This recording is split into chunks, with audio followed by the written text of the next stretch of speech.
Breaker 2025. A pretty wild sentence to say. I'm SouljaGod, joined here by Keats. How are you? I'm doing pretty good. How about you? Pretty good. It's the 10th year anniversary of the tournament and 10 years for me being here as well as yourself. In fact, the first time I came out was before Combo Breaker was a thing to your tournament all the way to Chicago 11 years ago. My and goodness. Here we are still chilling, opening up Combo Breaker. The doors are just open. As you can see, everybody's filing in.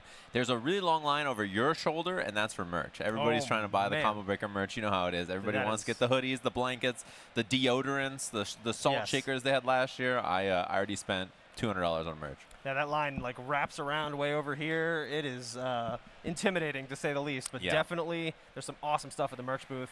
So if you're here this weekend, check it out. Otherwise, hop online, see what you can get. There's a shirt that's literally Zangief wrestling Kuma. Sick. And I was like, that's an instant purchase Gotta for me have right it, there. Yeah, that's the kind of collaboration I need in my life. One thing, the only thing maybe cool about Street Fighter Cross Tekken, rest in peace, was I mean, seeing Kuma those characters. Yeah, Akuma was really cool in that game. I played a lot of Julia. I thought Julia was really fun. I learned all my tech from Ryan Hunter. If we're going to talk about old relics of the past, he's probably Marvel snapping as we speak.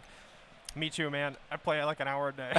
Dude, you know who plays the most Marvel Snap on the planet is Tasty Steve. Yeah, I know. You just be sitting there, and he's just like, God damn it, dude. And you just look over, and he's staring at his phone doing this, and you're just like, oh, I'm in a secret Discord chat with him, Yipes, and Ski, and we just talk Marvel Snap all day. Dude, it's all he does. Every time, and the best part is Yipes knows, like, it's like he has a Marvel Snap sensation. Yeah. He's just sitting there, and he goes, you got God, huh, Steve? Yeah. And Steve's just like, dude, just staring at his phone. You can imagine, like, Steve's levels of energy playing that game. It sounds like the coolest game of all time. I haven't played in a bit, but I'm going to play again soon, I think. Sweet. It's been a little bit of time. But we have some KI bright and early this morning. It should be a good time. Me and you are doing some KI today. We're doing some KI tomorrow. Finals usually are always like a midday Saturday for KI here at CB, and I think it's going to be at noon tomorrow. I was going to say, yeah, exactly. I was going to say what's wild about that to think about is that it is 10 years of commentating KI here even. Right. Yeah, I was commentating KI 10 years ago at this very event, so pretty cool to see. Yeah, we've got the anniversary edition here playing for you this weekend. So, you know, all the balance updates, and we'll see what all the players with all of this time on it so far have come up with. I know Arya's still looking a little strong. Arya's a good character. Kind of expected. Like, we want a character like that to be pretty good because she's so technical. But the thing is, when a game is this old, all the people left playing it are incredible at it. Just incredible at it. And learning a character like that is not particularly challenging for most of them. So we'll definitely see some Arya this weekend, but we have a lot of other really household names here in the house as well. We got Latalis, who's been, you know, hitting us with the big bodies, and we got Sonic Dolphin, multiple-time CB champion. It's going to be a really good one.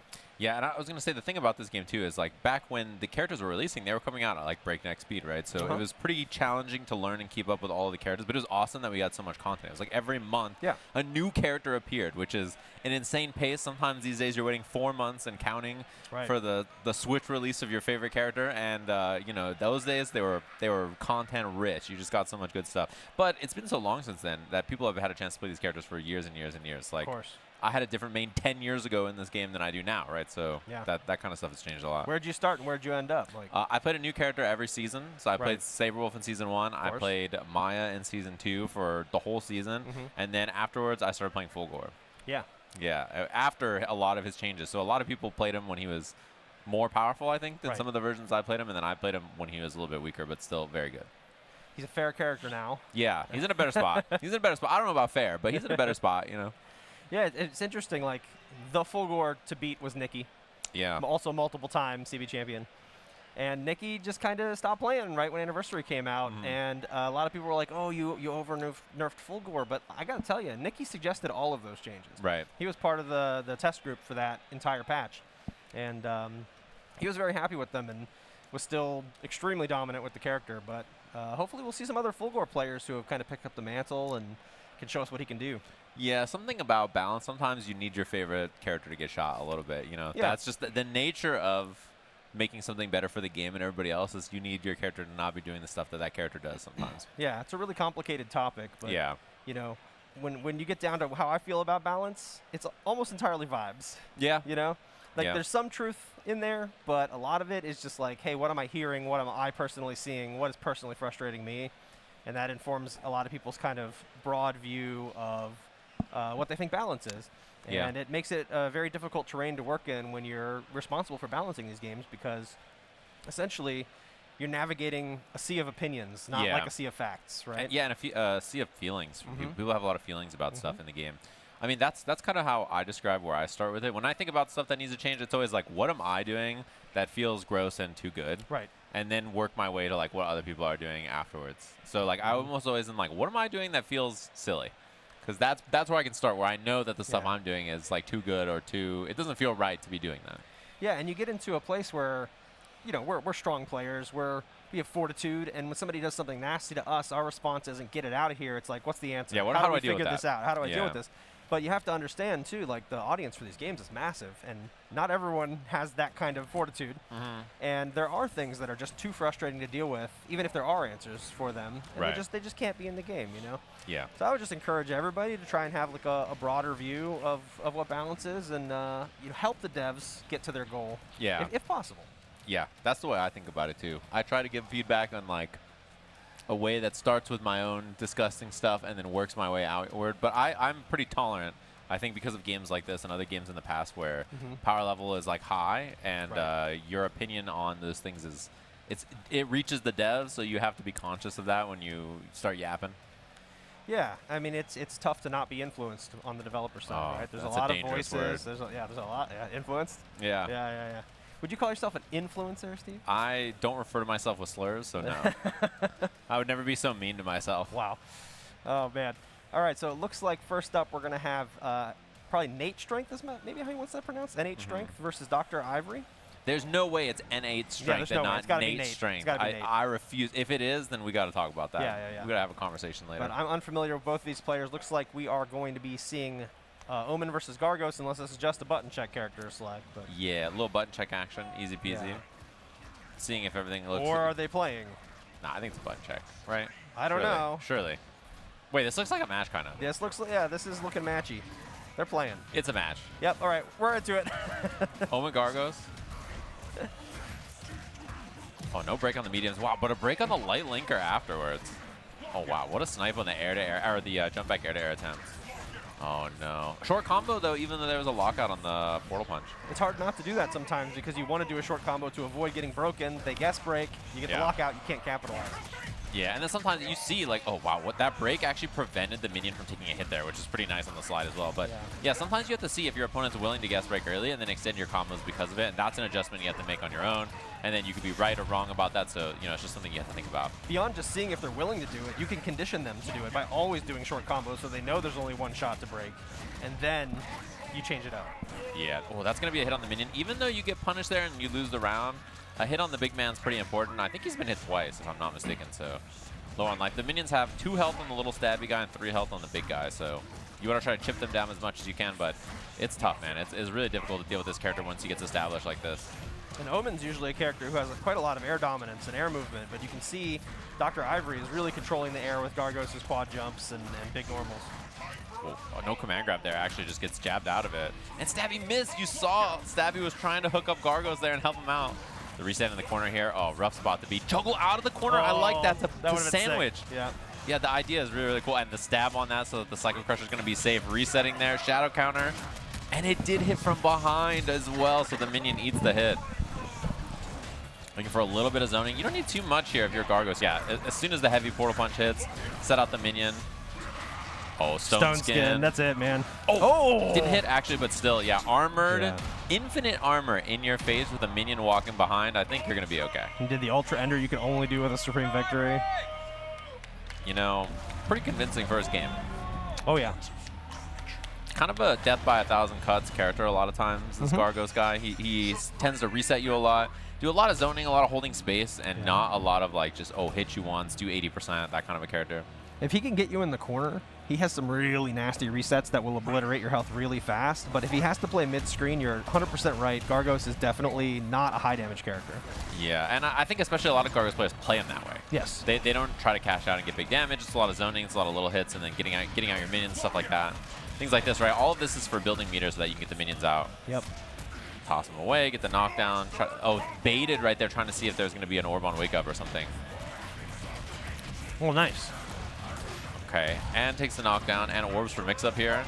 Just jab, slide, throw. Keeps it nice and simple on the offense. Yeah. If he had meter, he could have comboed off the throw mid-screen. Oh, wow. What a nice anti-air there. Omen is generally the king of meter. He gets a lot of meter on his enders, but one of the changes in the Anniversary Edition is that he builds less on his non-meter enders than he used to. Right. Yeah, because he has all battery enders, and then the battery enders themselves also just gave him a ton. He just like had so much meter all the time that he was constantly doing an orb every 5 seconds, or shadow form or whatever, and it was like, dude. But the other good way that Omen builds meter is he throws all those fireballs out. And they're random, they have different trajectories and stuff, but they build really good meter on block. The problem in the Gargos matchup is he has the puddle punch that tracks your location, and you're getting tagged every time you throw those. And again, it's the 1,000 cuts thing. Nice block on the reset there, actually, too. Oh, and this is a chance to close it out. Nice. So minion down. Gargos loses the life bar, although instinct advantage here since Omen just popped. A whip punish on the forward heavy punch, and that should be the round here. Build up a little bit of extra bar. Drain out that that instinct gauge as well. Get a minion as well. Yeah. It's pretty nice to be able to like strip that extra little bit just in case. Yeah, nice answer. I was like, how many times are we going to see neutral jump? Yeah. Uh-oh, this spot's a little scary. Yes. Overheads, lows. This is where Gargos can really take you out quick. Yeah. But unfortunately, the crushing medium punch hit. There's the burst. Oh, man. A little too far for the Psycho Crusher to hit there. I thought he did that on purpose and was setting up a throw, but he clearly expected that to hit because he paused. Yeah, probably inputting doubles or something like that, waiting for it to hit. Yeah. One of Omen's great weaknesses is anti-air. And, you know, playing above his head with those quad jumps with Gargos is a great game plan. Oh, almost got the heavy punch on that. The orb hit, but just a little too far away. Instant cash out into the corner. Stagger with the heavy punch, and then reset with the command grab right into Ultra. There it is. It's a three-way guess right there. You got to guess what button, what strength you're going to do there. And I mean, even if you guess correctly, it could just be button counter break, right? So. Right, and Omen needs a bunch of meter for his defense because he needs to be able to go into shadow form to change his position and be erratic. But it looks like Nate's strength is not really able to keep the meter on deck with Omen in this matchup. Yeah. It could be tough too, especially you feel like you got to spend your meter on defense, on the orbs, and then you spend some meter to try to run your own offense, and then you're out of bar on defense. Like, you have to manage that, and especially if you don't get going as much, you can't make Gargos block the orbs. It's pretty difficult for him to just like get locked down like this for too long. So it's hard for you to generate a lot of meter, which you were mentioning earlier. Almost got in there with that air dash or jump back air dash in. Knockdown here. Oh, gets back thrown out of pressure, and now the minion out in the corner. Slide's gonna hit though. I like it. Oh, it looked for the heavy breaker, but didn't find it there. I love the little manual there off the minion and reset off the minion as well. Unfortunately, dead already in the corner. Wow, what a break on the medium pummel. Yeah, Nate is mistiming a lot of his media opportunities as well in those quick knockdowns, which is really costing him his offense. That's such a bad feeling when you try to break heavy doubles earlier, like you try to counter break it, your opponent doesn't break them, and then you do it again and they immediately break. You're like, oh, you know, and looking for it right there. No punish, though. It wasn't even the Chicago punish in combo breaker. Yeah. A throw would have been better. When you miss a punish on a counter breaker, that sends a message to your opponent that they're going to get away with it. And they're going to start throwing those out more often. And it's going to make you scared to break. It's a bad situation. We can get a second minion here if we want. Yeah, second minion out. Slide. Well, it doesn't even hit the minion, sadly. And then, yeah, that was going to be so hard to break right there. Juggle? Nope. Yeah, that spot's rough. You I just jump. Stabby was going to juggle there. Oh, yeah. Sometimes he gets it, and sometimes he's like a step too far, and you're like, dude, what are you doing? Yeah. What do I pay you for? He's playing footsies. He thinks he is. He's like a real fighting game player. He thinks he's playing footsies, but he's just hitting a button every once in a while. He has better anti-airs than most of the players I know. Yeah. Oh, he missed one right there, though. Yeah, I know. As soon as you said that, it's like he was like, cursed him. Yeah, he just missed it. And he also missed the juggle there. Oh, and you see the shadow counter getting blown up there. KV blows out, but still, this position is really, really good here for Dr. Ivory. Both minions out. They both get hit, but they still have one bit of health each. And didn't get hit by that heavy punch there. So Stabby trying to hit from behind here. Oh, this is going to be good damage, actually. Even just for zoning here, it's pretty solid. You get the knockdown. Summon the minion back. Stabby completely missed. That's going to be Ultra. 3-0. Very clean gameplay there from Dr. Ivory. Very good, yeah. I like his Gargos. He's going to be somebody to watch. Yeah, that was a nice and clean gameplay. Good recognition on the minion timings as well, right? Just like constantly pausing, letting the minions hit, or waiting for the minions to hit, and even if they don't hit, like recognizing those situations really well. Because you have something that's slightly unpredictable on the field, you know, making the best of it is usually pretty difficult work. So. All right. Nicely done. So our next match coming up is going to be BaalsDepe. She's going to be facing Hacerous. Hacerous? Hacerous? I don't know how he wants that pronounced. That's a good question. But two gamers' names I'm familiar with. Excited to see this match. Should be a good one, of course. And yeah, I think the KI action in general should be real solid this weekend. We mentioned again that tomorrow is the finals. It's going to be around noon tomorrow. So an hour from this, like 45 minutes from this tomorrow. Well, top 24 starts at 10 tomorrow as well. Yeah. So if you're interested in that, you should definitely tune in. It's like back-to-back, right? So it's 10 to 12 is the top 24, and then 12 to whenever it finishes the top 8. So there's a nice chunk of KI action. All the really, really sick, deep bracket matches will be back-to-back for that, like 3 or 4 hour block that we get there. Yep. But you got to remember, like, these old games, everyone playing is a nightmare. Yeah. They're so good. Yeah. I was watching back at the stations earlier this morning when people were warming up. It didn't matter which station you picked. You were seeing, like, top-level play. Yeah. It was awesome. I think that's a cool thing about a game like this, too, is it's still pretty easy to get into KI, right? There's, like, lots of places. You can play it on a bunch of different platforms. It's not a very expensive buy these days. The netcode's awesome, so you can play whoever you run into. You still find ranked matches like that, too. Yeah, instant. You don't have to walk around, pull out your broom. You know, you just, like, instantly queue up, get a match. I don't know what you're talking about. Me Doesn't neither. sound familiar. And, yeah. Oh, wow, that jacket's cool. Is that the... Wait, is this this year's jacket? That says 2015. That can't be from. That can't be right. Yeah, it says 2025 yeah, 2025 on it. All right. They didn't know that back then. Yeah. That is a very nice jacket. Yeah, that must be this year's. There's a lot of cool stuff in the merch. I really like. Last year I bought a blanket, and I liked it so much that when I went home and they had like the sale online after, I bought a second blanket. Shit. So I got 2 of them, and then this year I bought another blanket. Because you know you need a little house blanket. People come over, you hit them with a combo breaker blanket, and they're like, wait a minute. They feel cozy. Yeah, the best part is like friends came over for Friendsmas and they like saw it and they're like, oh, why do you have Cloud on a hoodie or like on a blanket? What's this from? And I was like, yeah, it's my Final Fantasy blanket. Sure. Every man should have a Final Fantasy blanket. Yeah, you gotta have one. Yeah. Just a big Cloud fan. Ignore all the fighting game characters on there. You ever play Air Guides? No. Cloud's in that. Oh yeah. Oh yeah. He's a guest character in a lot of stuff though. He's a... He didn't used to be. Okay. Back then, it was just Air Guides. Okay, it was only that? Uh-huh. Yeah. We got to move past putting the Final Fantasy VII characters in every... It's like, you know how in Street Fighter all the collabs are Street Fighter 2 collabs? Sure, yeah. I feel like Final Fantasy, we gotta start putting Final Fantasy X characters in games now. Well, or 9. you know, Kingdom Hearts tried that, but Squall was still such a dork in that he didn't earn any new fans. Tasty Steve loves Squall. Yeah, that's questionable. Yeah, Steve does kind of have funny taste sometimes. He's like the only guy who thinks something's cool. Yeah. Looks like they're button checking, getting everything set up on the stage up there. Yeah. Looking for someone to help. Help! I can't use my buttons. Help!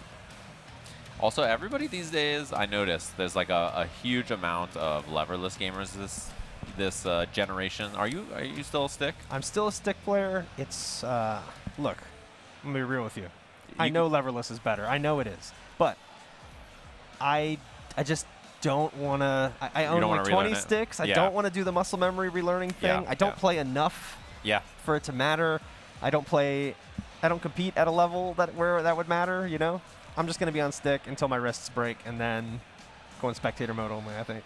You know, I will say I don't think that leverless is always better. There are some things that are like better on stick. 360s and stuff are hard on leverless. Yeah, it takes time to learn it. Like there are ways to play any kind of character and do any motion on any device. Of course. But yeah, I committed when I don't remember what game it was, but like a new game came out and I just committed and like I really like playing on leverless. Well, I was a keyboard warrior for a while because there was a time where we were playing on like emulators on Kyera before, you know, the Street Fighter 4 era.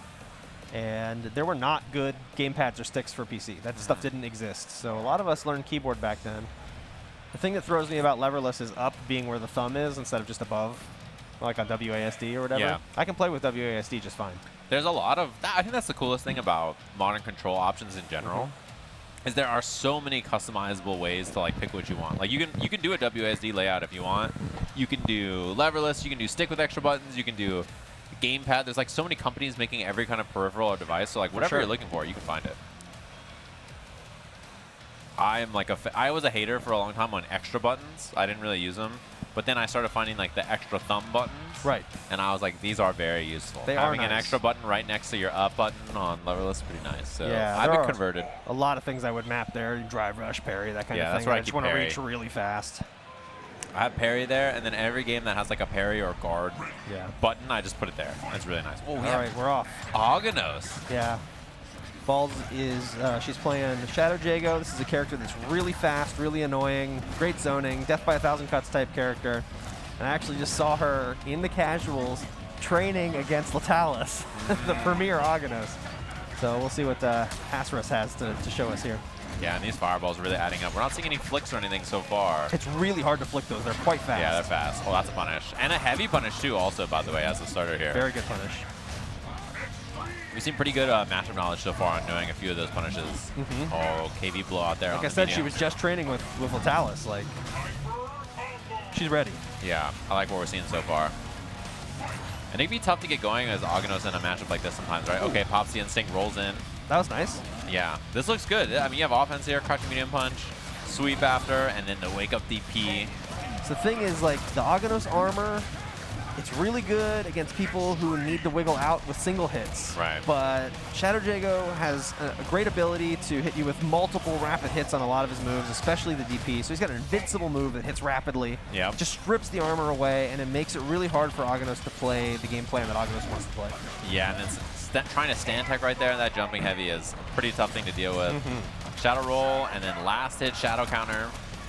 Very aware of all the options here. Medium doubles, no break. Light doubles, no break. One hit for Ultra here. There it is. Oh, maybe not. Guesses right on the heavy kick. Can't cancel the overhead, so I had to go for a manual. And chip. Yep. Yeah. Really nicely, like, understanding of the situation there. All the options look really clean and studied. And Balls also finished with a full meter.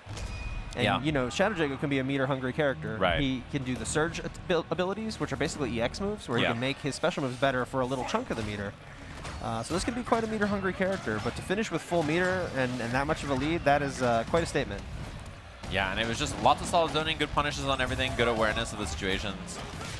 Wow, breaks the light doubles, not the medium doubles there. Get the air fade away fireballs as well, get that zoning.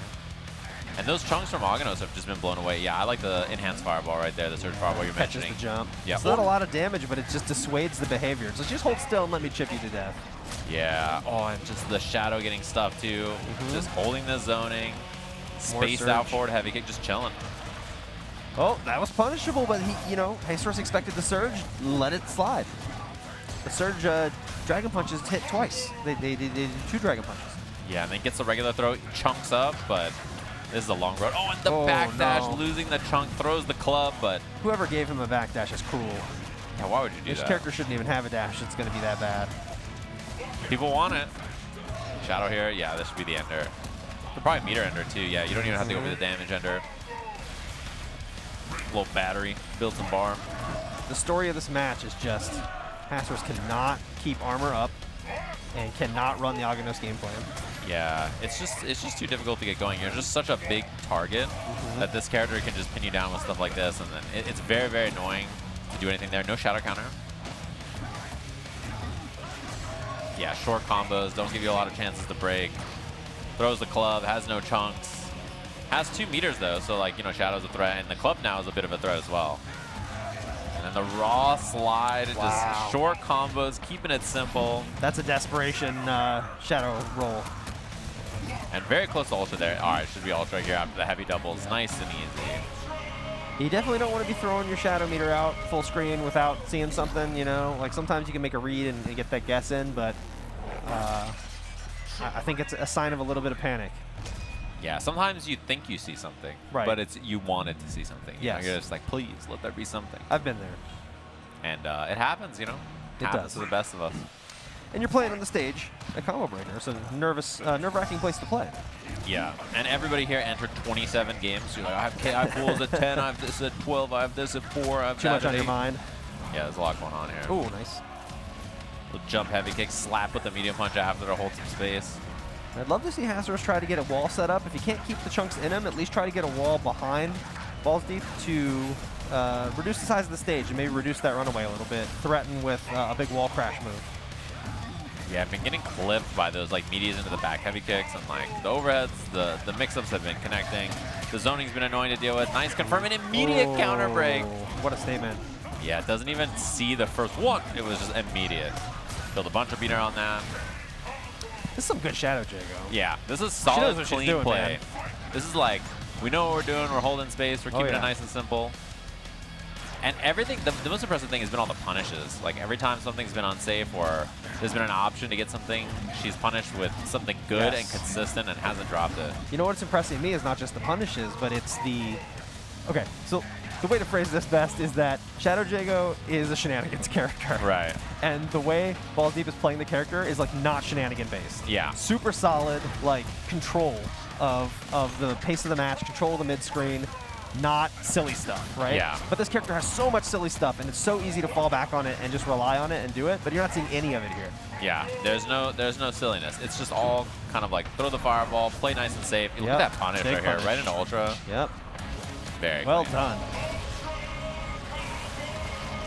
Everything about that was like textbook. Beautiful. Yeah, perfectly done. GG's. Oh, he's even got the Jago shirt from 86. Oh yeah, I didn't even see that. That's a great We're shirt. admiring the jacket. Look at that double leverless. It looks like too. This is a new era. Yeah, it is. What do you think of what if characters like Shadow Jago? He's not like a real guy. He's just like says who? Like why is he not a real guy? Because Jago's a real guy. And like Shadow Jago's like, well, what if Jago like, you know, embraced the dark side or got took over by the shadow spirit or whatever, right? He doesn't exist while Jago exists. He's like what if? I didn't know that. What do you think about what do you think about what if characters?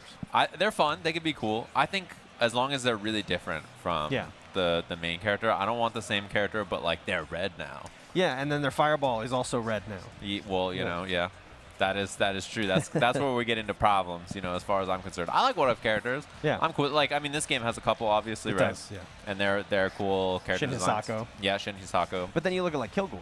He's not a what if character. He's like a remix character, a different but man. he exists. And the same beast. In the canon, you know? Yeah. I don't know the lore. Really? It might surprise you. Okay, I don't want to know. That's the difference. I don't want to know the lore. If I don't know what you ask me, I'll just make it up. Yeah. And then people will think it's canon because of who I am. The founder of Ultratech? Is some dude, and I forget his name, but he like made Aria, and now Aria owns Ultratech.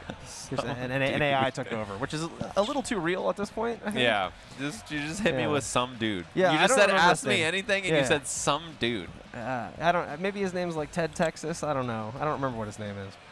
That's canon now. Texas owns Ultratech. Yeah, Ted Texas. Yeah. Ted Texas. Double T.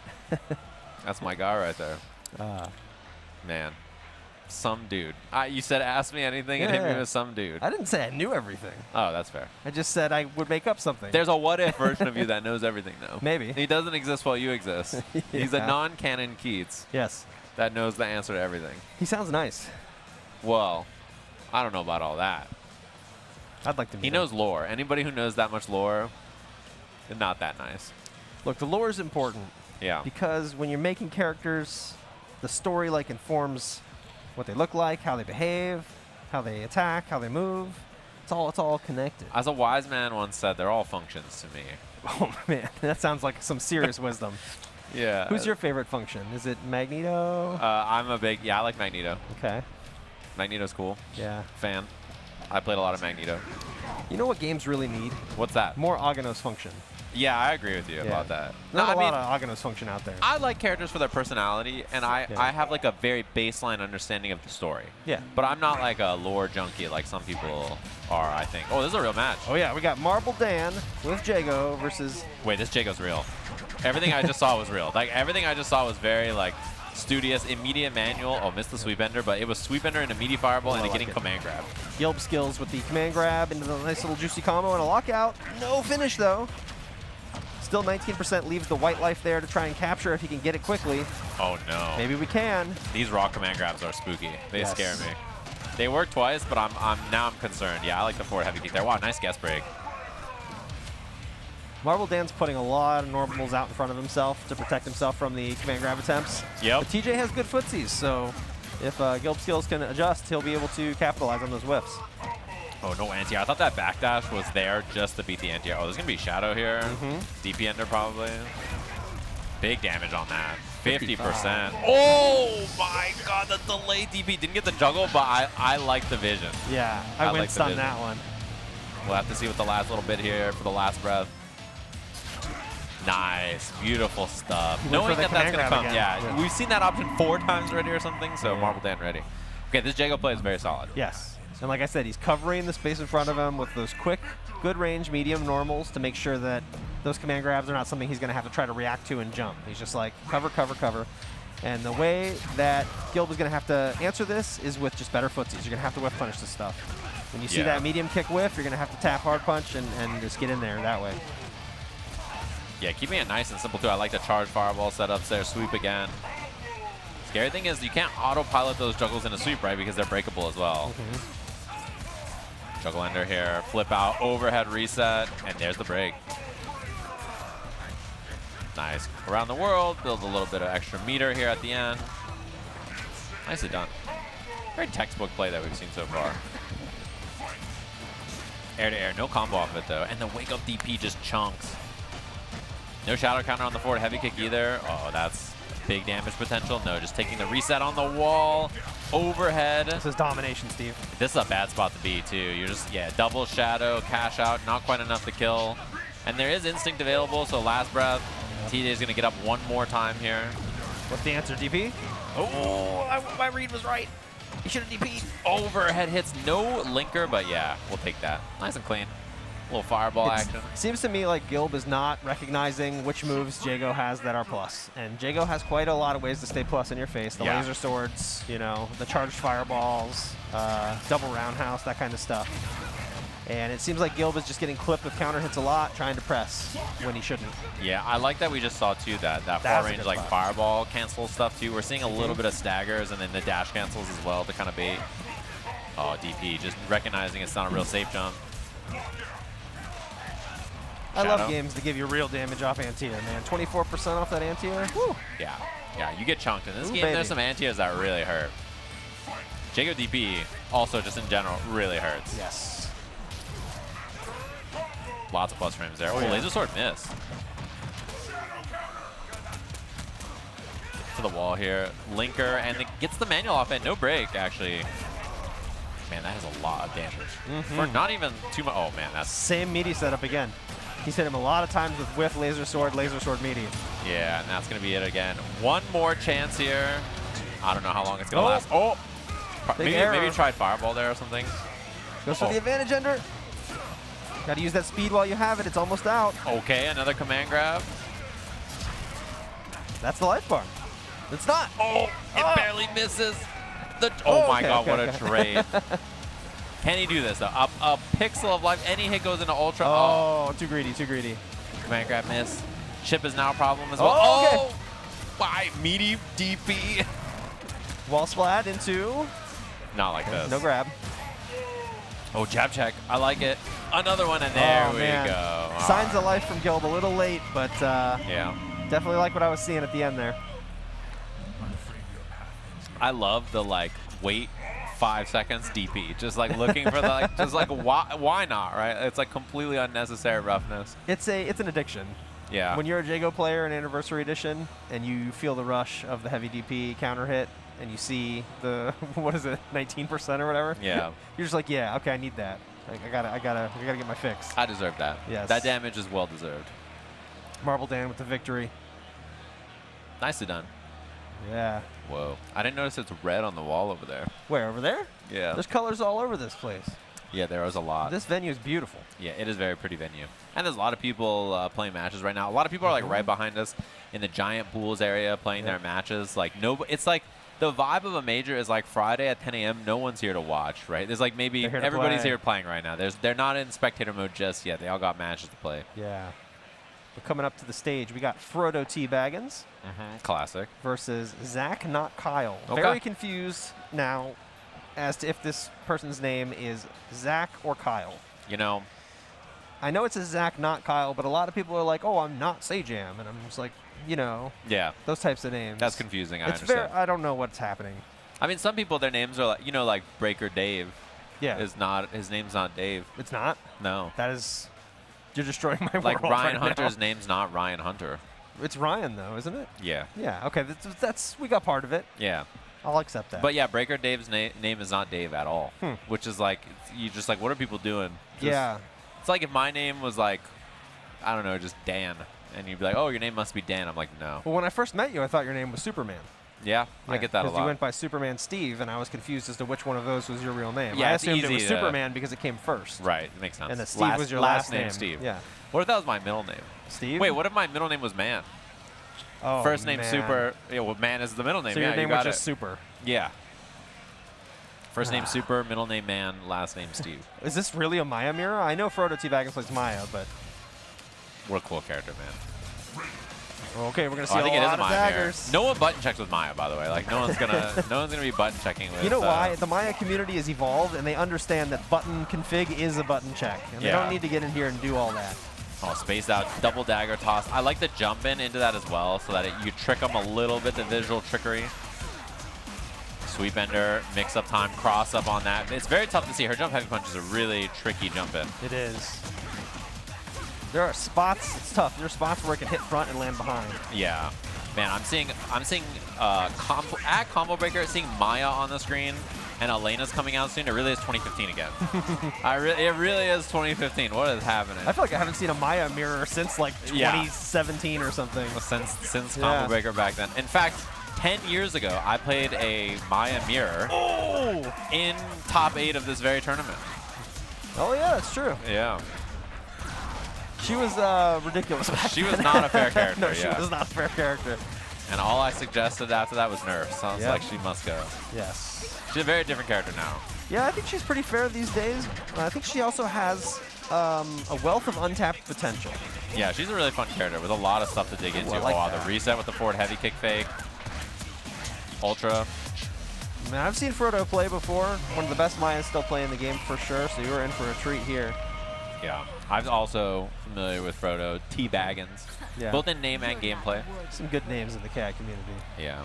Yeah, Maya's really fun. For those of you who don't know much about her, she's kind of a character with good aerial options. She has a roll when she dashes, and she can cancel that into a jump that goes really far. Really far. And she has air projectiles that she can throw out of it, good mix-ups, good juggles, as you can see here. Really easy combos off her projectiles when they hit, but the thing is, when they get blocked, it builds up her magic meter that lets her unleash new ender types and also like homing unblockable projectiles. The risk is that you can lose your daggers. They can get left somewhere on the stage that's hard to reach, and now you lose access to some of your best normals, your best projectiles, right? Yeah. So a lot of risk reward in that. I always joke and call her, wow, what a juggle ender. Again, same kind of combo we just saw. Gotta get the other dagger. Yep, picks it up. I always called her projectile the unbreakable, unblockable homing. Yes. And that's what it is. It's an unbreakable, unblockable homing move that just flies at you. But if you somehow dodge it, it also bounces. Yeah. So it will bounce off the floor or wall and come back for you. Yeah. It doesn't forget. No, it does not. She also has good grounded normals as well. Like she has her crouch medium kick is really good. Sand heavy punch is good. Oh my. Her kicks are good, but the knife normals are great. Yes. Yeah. So there is reason to hold on to the daggers. Because just those pokes are good frame advantage, good reach, good speed, you know, really good buttons. Yeah, when you throw one dagger, you lose your heavy punch buttons. So that's a pretty big deal, actually. It is. All right, it's going to be a punish with the shadow counter here. An immediate break. Yeah, nice check after the dagger toss. Close range, all block like that. Side switch ender to maintain corner. Yeah, her crouching heavy punch is so good, too. Oh, back heavy punch, doesn't juggle. And there's, wow, nice shadow counter timing. That was difficult to time. The worst part is, even if you block here, chip's not only a factor, but unblockable projectile very quickly is a factor. Wow, nice empty jump low. It is, but it is worth noting that because her daggers build magic for her on block, they actually don't do any chip damage. Yeah. Well, and also not only that, if you block the dagger, then she's gonna unblockable you anyway. Right. So you're sealing your fate one way or the other. Yeah. So you get hit, you're dead. You gotta block, do something. You're gonna die. Back to character select. We're gonna see an adjustment from ZakNotKyle. Sabrewulf. I like this. I think Maya's defensive options are not so great against Wolf. Her anti-air options aren't great against him either because of the diving slash. So if Sabrewulf gets started, it can be a real problem. Yeah, particularly if she doesn't have one dagger, her anti-airs are a lot weaker, right? You need a DP. Yeah. Instead of using her crushing heavy punch, which is a good anti-air. ZakNotKyle unable to get started, though. I like that. Oh, that was a cool bait. That was neat. Yeah, that was a really cool bait. Using the forward heavy kick to fake out in the combo. I locked out there for sure. Yeah. It's a very easy heavy kick break right there, and you're like, oh, I'm just going to do heavy breaker, no problem. Yeah. When I'm watching, I'm always playing the breaker game in my mind, just seeing what I can react to. Yeah, that was tricky. Yeah. I like that. Oh, both daggers back as well. Has a shadow gauge. Not going to spend it, though. Oh, trying to bait that. I think that's what FrodoTBagginz was looking for, actually. It was empty jump, wait for it. Oh, this is a big cash out here, so you can shadow, not going to spend it. And the heavy linker does get broken. Zak did land some chip damage, so it's not a blowout, but that's another desperation mid-screen shadow move. That's not how we want to spend our shadow meter. Yeah, and there was instinct available, so that could have been an instinct pop. Double cash out on this, not quite enough to kill. Or and is there's the ultra. Oh! Is that whiffing? No, it got it's the Sage Ultra. Ultra, nice. yeah. Boom! The GFB Industries wrecking ball. Who is GFB Industries? That's a long story that I think is inappropriate for the stream. Okay. So ask me later, and you'll get some lore. I know you love lore. You're a big lore guy. Yeah, known to be. You know, when like we were at Evo Japan, I immediately spoiled the Guilty Gear anime. Yeah. On stream. Didn't mean to. I assumed everybody had watched it already. Is there new information in that? Yeah. Okay. Yeah. All right. I spoiled it immediately, and I was like, wait, everybody knows this, right? Yeah. I had J1N, Jason Kim, at my house once. This was like around the Street Fighter 4 days, and he was a little tipsy. Okay. And he decided that he was quite offended that I didn't know the Guilty Gear lore. Okay. And he explained it to me. The whole thing? All of it while drunk. That has happened to me with Guilty Gear many times. Dude, I was laughing so hard. There's a lot going on. Play KI? His explanation was very funny. It was like complete nonsense. Yeah. You know, my favorite thing is the last few times I've gone to watch new Marvel stuff, Tasty Steve has turned to the group and been like, does anybody have any gaps in their knowledge that I need to fill in? Right. And we went to see Captain America, and then somebody was like, oh, I haven't seen the Captain Falcon or Falcon and the Winter Soldier show. Play Hashtag play KI. We got it here. Play some KI. It's a really fun game. Would recommend trying it. Yeah, that's what I'm talking about. That is the hashtag to use if you want to reach us as well. The developers are watching that hashtag. Man, look at that box up there. What a throwback. It's got an X on it. It's an X back. Indeed. That red cable's kind of cool. We got Bass. He's one of the best players to ever play Killer Instincts. Champion of many, many, many different tournaments. Yep. And, you know, back in the day, he was known for the Spinal. Still has that. But I think he's more primarily known for the Eagle these days. Yeah, Eagle's a sick character. Indeed. Such a fun character design. One of the coolest designs, I think, in the game. Big fan. I played a lot of Eagle, actually, when Anniversary Edition came out. His character I was dabbling with. Yeah, I like the changes in AE because it definitely recenters him around kind of hybrid zoning mix rather than more mix-focused. Right. Which definitely feels closer to where we had imagined he would be when we built him. Yeah, it makes sense. Yeah. Bass is going to be fighting up against NinjaMonk. And I'm unfamiliar with NinjaMonk, but I'm looking forward to seeing what he can bring. Well, you had the hashtag play KI, so I messed with that. I'm curious too to see like where everybody is with their new characters and stuff, because last year there's a bunch of people who had like some new secondaries and stuff that I hadn't seen them play. So I'm curious to see if there's any of that this weekend, especially as we get in later into the brackets where people have lots of characters at their disposable. This is one of those games where people have 2, 3 characters, 4 characters sometimes that they can like cycle between. Yeah. You know, there is a NinjaMonk in this game, and it's Jago. That's true. He's a ninja and a monk. Yeah. But it looks to me like NinjaMonk is going to be playing Hisako. That who is looks not a ninja or a monk. Nope. Not to my understanding of the lore, which is, as we all know, not great. All right. They might be doing a button check here. Looks like it. Looks it. A little button check action. Then get right into the match. Yeah, Eagle is a character that is resource focused. He has a bunch of arrows that he shoots on the screen. He has a bird that can grab him. He can grab him himself. He gets really good left-right overhead low mix as well. Really fun, kind of like tricky character. Not the best on defense, but very, very good at holding space and then getting mix-ups going once he gets in there. Pretty bad defense, in fact, and one of the weaker instincts in the game. It used to be functionally useless, so much so that people didn't even like popping it. But it's decent now. It's a little better. Yeah, you can do some things. I like that the bird scoops up the arrows in the intro. It's environmental storytelling. That's right. We're teaching you how to play through, you know, context, animation. Spooky. Spooky. She's so scary. Oh, Early immediate start. lockout too. Face didn't even try the zone. He just went straight in. On the slide plus the screech. Arrows coming in. Wow, wake up command grab. Very smart way to avoid the arrows. You can't be hurt during your grab animations. And shooting a bit of arrows, holding that arrow nice. Wall very, jump very with patient. the snipe. I like what we're seeing, and I love the delay timing there on the linker as well, or on the manual as well. I see wall jumps so seldom from Hisako players, I sometimes forget she has it. You know, it's also one of those options too that she has such good control of mid-range that she often doesn't even need to use it. Yeah. Like the character her normals are so excellent, her dash is really good, and normally she's in a range where she can just terrorize people, right? This is one of the rare exceptions, I think. Corner is the worst possible place to be against Eagle. This is a nightmare. Yep. You shoot the up arrows, and then afterwards you do slide plus screech plus whatever, and then stuffs it. Okay, this is a chance here. Is there a break? Yeah, immediately breaks the medium doubles. Another wall jump, another snipe. Base is on point with these. Yeah, you can hold the arrow too, right? Hold the arrow. You can charge it up. It becomes unblockable. This is going to be the ultra at the end. You can charge it up, becomes unblockable, or you can just hold it and then use that to see what your opponent's doing. They force them into the jump. You jump an air-to-air with it, or you hold back and then you aim it at the sky. You anti them. It's one of those things when you see him pull the bow back and he's ready to shoot, you're like, now it's my time to jump. Right. But he can just adjust the aim while he charges it up and get those quick snipes. Yeah. It can be very hard to get in. Yeah, and not only that, but like, yeah, exactly like that. I don't like to see NinjaMonk backpedaling at the start of the game, though. Like, yeah, you got to get there. Eagle is a character with weaker defense. You want to be moving forward if you can.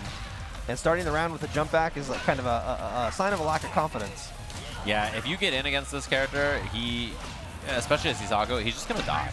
Like, it's going to be a bad time. Stringing him up in the corner. Oh, good sneak under. I love that. Yeah, but has to make some offense happen. If you keep backing up, it's going to be so hard to get something going against this character. Hisako has pitiful walk speed, but the best forward dash in the game by a mile. All right, arrows back off the sweep. Down a little bit here. A lot of the arrows are on the other corner. Uh-oh. Nice block. And then immediate shadow counter.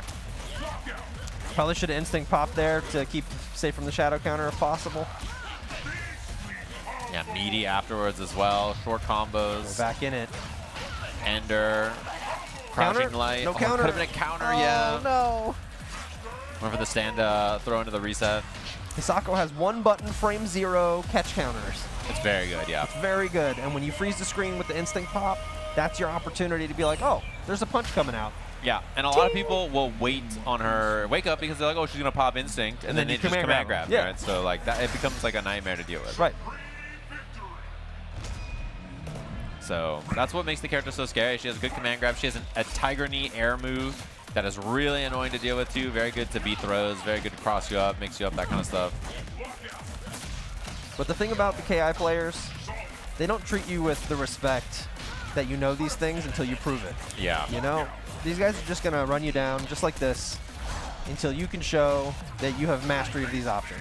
Yeah, this game has lots of knowledge check stuff like that. Does. There's so much knowledge you can accrue in this game and things you can see if people know. And the difference between someone who knows how to break some stuff and somebody who knows how to break everything is such a big deal in this game. It's a different game. Yeah. You know, when we were making this, we were traveling all around. I've played everybody at every skill level. And the difference between playing somebody, you know, like Nikki or Sonic Dolphin versus playing players who make top 8 frequently but don't usually win it, it's night and day on the level of their breakers. Right. How quickly they recognize everything and how quickly they break it and how quickly they smoke you when you try to counter break them. Oh, okay. Very this time he does nice. call it out. Counter breaker. Short combo. Definitely not optimal. Could have got a bit more damage. Yeah, close to killing or probably killed on that. Hisako hits quite hard, especially in a counter breaker situation. Oh, and that should be the stuff into Ultra. And that's a stage Out the Ultra. window. Bye-bye. Oh, man. Oh. That's how it goes. Interrupt the cool stage ultra animation. How dare you? I know. Disrespectful. Just falling off the tower. It's real just, whoa, energy. Like, you just, like, fall all the way down. That animation's so goofy. It's like... The character just swimming through the air. It's good stuff. I love it. So we got some cool matches so far. Working our way through pools here for Killer Instinct. Obviously, tomorrow is going to be the KI Top 8. For those who want to tune in, check that out. We have lots of good matches that are going to be happening tomorrow for the Top 24 as well, which is tomorrow at 10 a.m., 10 to noon, and then noon on is our Top 8, all on Team Spooky. So you guys can tune in and check that out.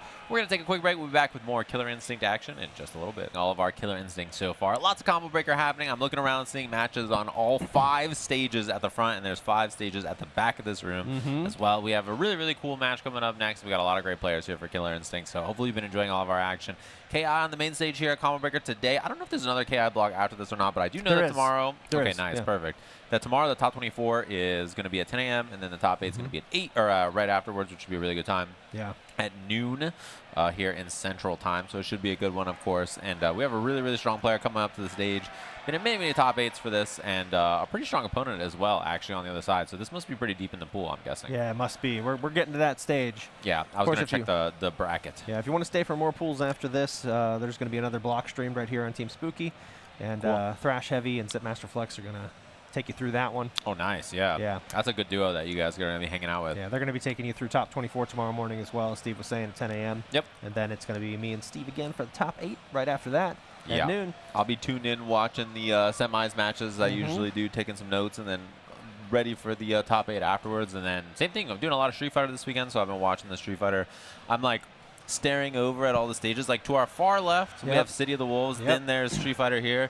Tekken there, and then Guilty Gear over there. So I have like lots of things to watch, and I'm sure everybody at home feels the same way. They're like multi-streaming, lots of different things. So many things. Yeah, I have everything to watch. I have like a really nice view of everything right here. It's pretty great. There's an Elena trailer happening over there. We'd love to see it. Looks like we've safely gotten Wheels up on the stage. Nice. So this match is going to be Wheels against ArmoredDeath. Yeah, it should be a good one. Yeah, Wheels is a fan favorite. Everybody knows and loves him. He frequently top threes combo breaker, but the win has eluded him.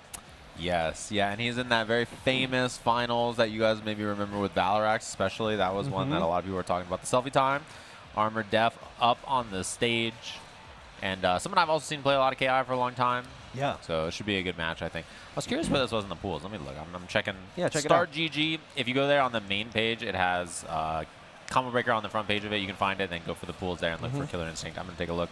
So one interesting thing, you can see the way Wheels has to play with his controller.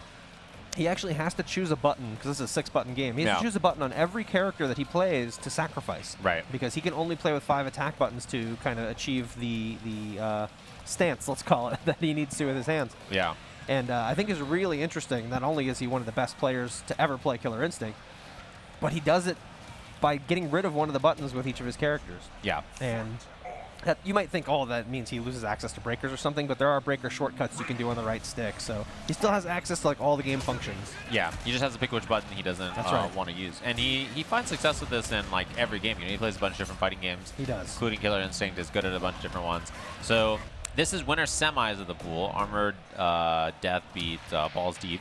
Oh, wow. On winners quarters. Ball's performance was so good with the Shadow Jago, too. That's amazing. Yeah, and then on the other side, there's Element versus LSX. That's going to be the other side of this pool. Winner of that fights the winner of this match that we're watching right here. And we got Tush on the screen. Tusk. ArmoredDeath with the Tush and Wheels with the Gargos. Wheels best known for his Gargos, but he has a lot of pocket characters. Yeah. I mean, we've seen him in finals of this very tournament with Sabrewulf 1 year. We've seen Gargos. We've seen basically every character under the sun. Orchid, Maya, Tusk. Yeah, he has a lot of characters. He knows Tusk very well. He's a very good Tusk player himself. Shadow Summon.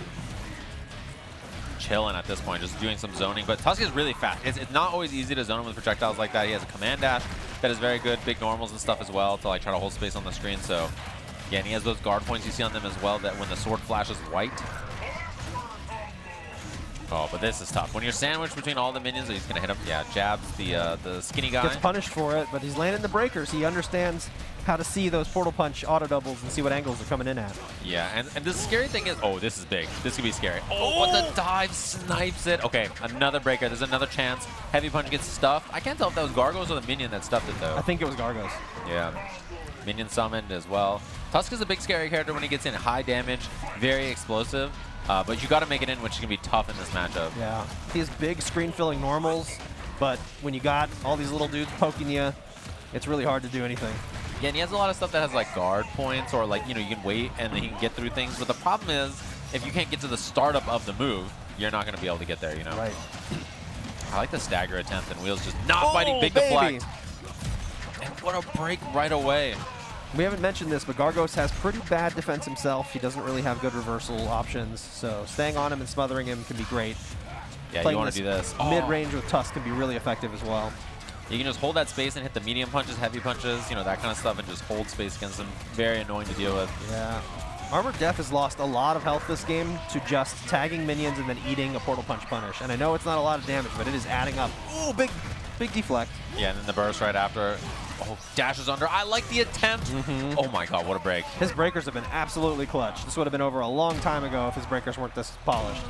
Yeah, and like it's as you mentioned, you know, just hitting these minions is such an important part about the matchup, but then it goes both ways. Wheels is protecting the minions by using, you know, every time you hit them, he gets a punish on you, you take damage, right? And then, you know, you go to hit Gargos and the minions get in the way. So both ways, this is really, really frustrating to deal with. Tusk can easily rush past the minions, but then you sandwich yourself. That's a bad move, too. You got to find ways to, like, attack Gargos and the minions at the same time so that you're not putting yourself in these precarious positions. Yeah, and you can see these big old heavy punches from half screen. Tusk is really, really good at threatening that space. And Wheels just blocked it out. He said, I don't have to do much here. Half life on that almost. 35%, and now back to the zoning. Light breaker on the portal. He's pretty good about these portal punches so far. He's getting tripped up by the light portal punch so much. Yeah. He's going to make him want to start jumping soon. Yep, there. You start jumping, there's other. You're going to get anti-air. Wow, it hit! The hit stop helped him reach. Oh my god. That was fun. What a fun interaction. I love fighting games. Oh my god, and now it's in the corner. Scary spot to be. Front throw. Takes the extra hit afterwards, and Wheels not breaking, choosing to keep it safe because the counter breaker would have killed. Deflect. 2. Oh, yeah. 1, 3, 4 breaker there. Uh-huh. Oh. That's not going to do it with the armor. Yeah, infinite armor just blows through, gets the command grab. Steals some meter. Keeps them close as well, which is an important thing to do. Oh, wow! Okay, there we go. It's one of the worst characters to be armored up against sometimes because like that mid-range, that heavy punch is just a huge button, very hard to contend with. And the heavies just go right through the armor there. So yeah, any grounded heavy will just completely ignore armor in this game. Oh, nice tick into the command throw again. Is close. It does kill there. All 3 pummels, and then yeah, immediately gets the damage at the end. So Wheels in a pretty good spot now. Doesn't have instinct available. Wow, the trade on that. I like that. Oh my god. Jumps out of there. Very scary to deal with. The minion gets hit from behind as well. Tusk can make this happen. This round is like so winnable so fast here. The minions have wider hurt boxes than you would think, so they can get hit when they're behind you more often than you would think that they would. That was a tricky mix-up from Wheels. Yeah, throws the minion in. The minion's going to do the hop. Yep, he's going to do his Dragoon dive. Yep, there he is. The tracking. And an interrupt, too. And it happened so long ago, you don't even think about it sometimes. Oh, my God, that's huge. Big hit. Opener ender, though. Opener ender, yeah. 25% still, though. Yeah, 25% opener ender. Because that stand heavy is one of the hardest hitting moves in the game. It's like a Jago DP. Yeah, but with a sword. Oh, jump, switch. He has to. He's getting clipped in the legs. Oh, big. Oh, my God, if he counter broke that, he would have died. He would have died. Shadow looking for chip. Yep. Oh my. Stand heavy. The heavy. Has to break it. And the minion whiffed as well. Wow, what a sweep. That was such a close match. So close. ArmoredDeath's leaning forward a bit. He's just ready to lock in. Yeah, the gamer lean. We all know it well. And even if you're Wheels, that probably was a very scary match to win. You're like, oh my God, I'm 1 hit away. I mean, 1 counter break or 1 even just hit at the end there away from losing that round. Medium doubles, no breaker. Wheels is taking control of the match from the start in every single game so far. But it looks like ArmoredDeath understands the mission now. He's got to jump more. Wow. He's broken that light linker a few times so far. Just really good understanding of the character matchup. I like all the jumping. Like, I know Wheels is landing a couple anti-airs here and there, but they're not hurting that bad. And anti-air is not easy for Gargos. It really isn't. Yeah, there's some odd angles that are uncomfortable for him to contest with for sure. Nice, I like that as well. Jump and then immediately threatens the ground approach. Quick 26% and some pressure. Here comes Flabby. He's pulling up. Flabby with the Dragoon dive. Wow, what a break though. There's a huge chance of the crouching heavy. Do you do it again? Oh, dash it under and then try to heavy punch. I was like, Gargos is so high up, I don't know what he's going to do to reach. I like the command dash idea. We've been seeing that over and over, just stepping and then trying to get through it. Love the timing from Wheels on that crouching medium manual there. Just delayed it so much.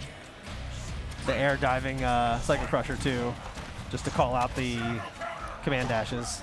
Oh my, but Stabby hit from behind right there and almost got the anti-air. Ooh, that's big. Oh, what a break from Wheels. Wheels has been breaking first hit after that basically every time.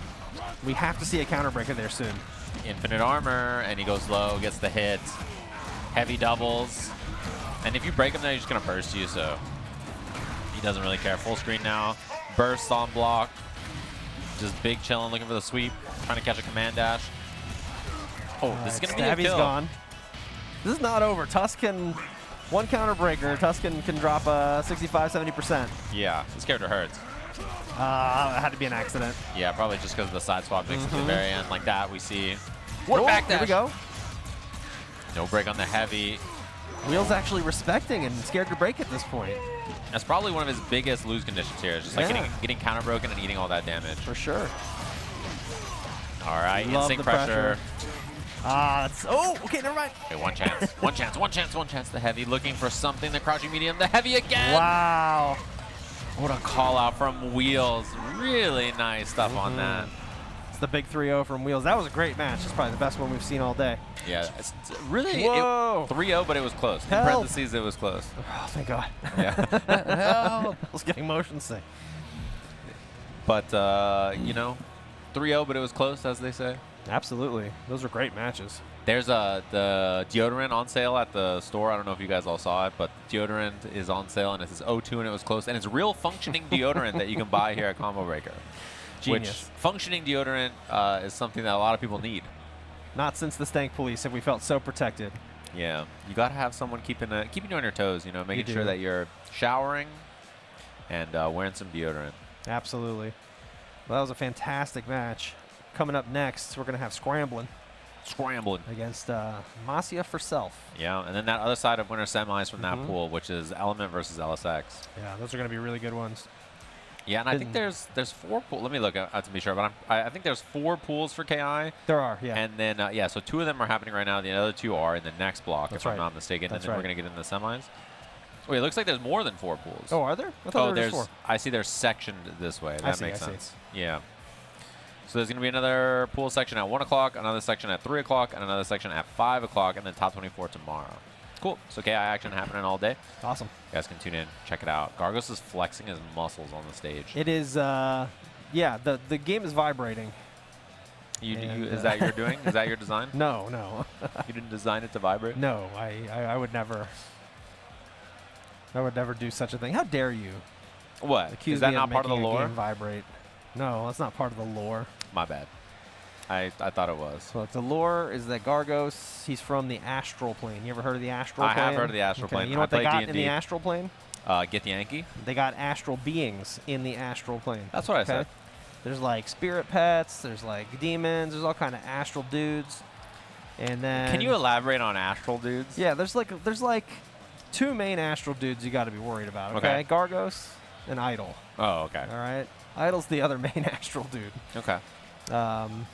And maybe there's a 3rd astral dude. I don't know. I feel like if this was a game show, if this is a JM Krov's game show, Get Yankee would have been an acceptable answer to your question. I think the panel would accept it. Thoughts, chat?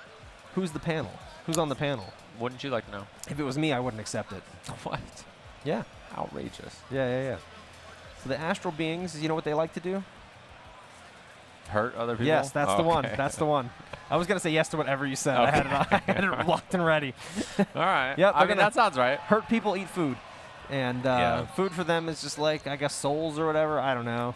Oh, you kind of broke down there at the end. Yeah, and then they come over to Earth. And, you know, when you're talking about different realms of reality, you got this place where there's these demons. Yeah. And then you have our universe. Okay. But for some reason, when they come to our universe, they're always just going to Earth. Yeah, there's a lot of places to check out. Yeah. Yeah, it's a real big place, but they're all like, let's go to Earth. Why Let's mess that place up. What makes us so special? I don't know. But yeah, they come to Earth, and they're just like, yeah, this looks like a good snack. Okay. And then, you know. To be fair, I do that a lot on Earth, too. There's good snacks there? Yeah, there's good snacks. There's some pretty good snacks on Earth. Pretty good, pretty good snacks. I'm still outrageously upset that they canceled the nacho cheese pretzel combos. Where? They're gone. They don't exist anymore. But, like, where did they exist? There was a flavor of combos you could get. Nacho cheese pretzel. Now you can only get cheddar cheese pretzel. Is combos like the? Oh, you're talking about the place. Snack. Oh yeah, combos. You know, the little pretzel rings with the cheese in them. Yeah. Okay. For you and the other 6 people that eat combos, I'm really sad for you. Yeah. Thank you. I appreciate that. There's not a lot of people eating combos. People don't understand my pain. 2025. I saw Scramblin playing in the TNS tournament recently with Conra, and I know Scramblin also has a Riptor. Scramblin is really, really, really good at this game. You know, quick shout out to TNS. Oh yeah, running 75 tournaments a week. Oh yeah, I don't know how Tong is doing it. Their team is incredible. You know what Spooky was doing in the past? Let's all do that as well. The new age. Even though they're both grown adult men. And we're on twitch.tv/TeamSpooky. And Spooky's here. I saw him. Oh, yeah. Always nice to see Spooky. Definitely saw him also. You know, of all the Conra players, I think Scramblin uses the Tornadoes the most. Yeah, the Tornado's pretty good, actually, I think. And I think it's a move a lot of Conras sleep on because it really doesn't do any damage. Nice. And it also sacrifices your puddle. Yeah. But you have enough time usually when you throw one to get another one down. It takes up a lot of space. It does, and it's kind of slow, and it can really set up some good situations for him. So I think, you know, Scramblin's opened my eyes a lot to this style of play with Conra. I like it, yeah. It's smart. It's a good projectile. I love the way we're seeing this Shadow Command Grab as an option to beat a few things that we've seen already. Pull them into the Scarabs, trying to set that up there, and then using the portal. Pulling them in with the sand as well. Really, really smart stuff. Scramblin, I also saw the same TNS that you're talking about, and wow, what a downpour media punch. And yeah, I thought the same thing. I think the thing about Tornado as well is you can charge it once they start to respect the projectile of it. Exactly. And then it gets nightmarish. Yeah, then it's really, now we're playing with portals, right? So, I like the reset. Into the Antlion. Nice. Another looking for the reset throw baits. Oh my god. Yeah, help. Yep. Yeah, and looking for that media tornado again. You gotta press. Punish. You gotta press the life alert button now. Oh, nice. Oh, okay. Good timing on the cross up there, but short combo. Yeah. Oh, it's gonna be a punish. Yep. Bop, bop, bop, bop, bop. Shadow Scarabs. Jumps back. Scramblin spent almost 100% of his meter on just punishing projectile attempts from Glacius into Shadow Command Grab. Yeah, and I love right there the combo choice as well. It's just like jump, air, heavy kick. You get the sand, Antlion for the recap, instant ultra. Right. Making that breaker situation really, playing that breaker situation really well. And that's the thing I think about this. Wow, what a call out. No, this guy is, he might be cheating. I think this style that he's playing is really just focused on meter gain so that when Glacius tries to do any of his projectile options, which are most of his moves, boom, grab you. Nice throw bait as well, and then immediate reset into that. Recap for not always the guess. Cross up, mix up as well. I love the launcher into the Antlion. Dude, come on, man. It's too much. This character is so cool. He was an evildoer for a long time, I understand, but he is so cool. I mean, it's one of those situations, right, where people are like, oh, he's over-nerfed, he's not good now, but he was clearly still amazing. It just took a little time to have those Conra players unlock that potential. Yeah. That's how I feel about Maya, too. I still feel like there's unlocked potential in Maya that I would love to see somebody unlock. Oh, my God. Beautiful. Trying to block that is, yeah, pretty tough. Tornado out, back medium punch, chip. Pretty tough spot to be in. Scramblin, looking absolutely demonic. Yeah. Like, Masia has jumped out of almost none of the command grab attempts as well. Yeah. I mean, as Glacius too, oftentimes you're so grounded, you're just not even thinking about it, you know? That medium punch, pull him into the Scarabs, reset again. Cross up, mix up. Oh my god. And the recapture again. Shadow Ender for the damage. Level 3. Everything is going really badly. Shadow right through. It's not no longer the a perfect. Scarab though. Okay, yeah. You need that moral victory sometimes. As long as it's not a perfect anymore, you can recompose yourself. Oh, heavy. Yeah, and then there's the immediate break. Nice jump heavy kick. That was so good. You see the studious response to that? It was like, oh, you're doing this. I'm going to jump heavy kick to get around it. And then immediately I shoot my tornado. And then immediately I have command grab. And like just the recognition and the situational awareness is so sharp.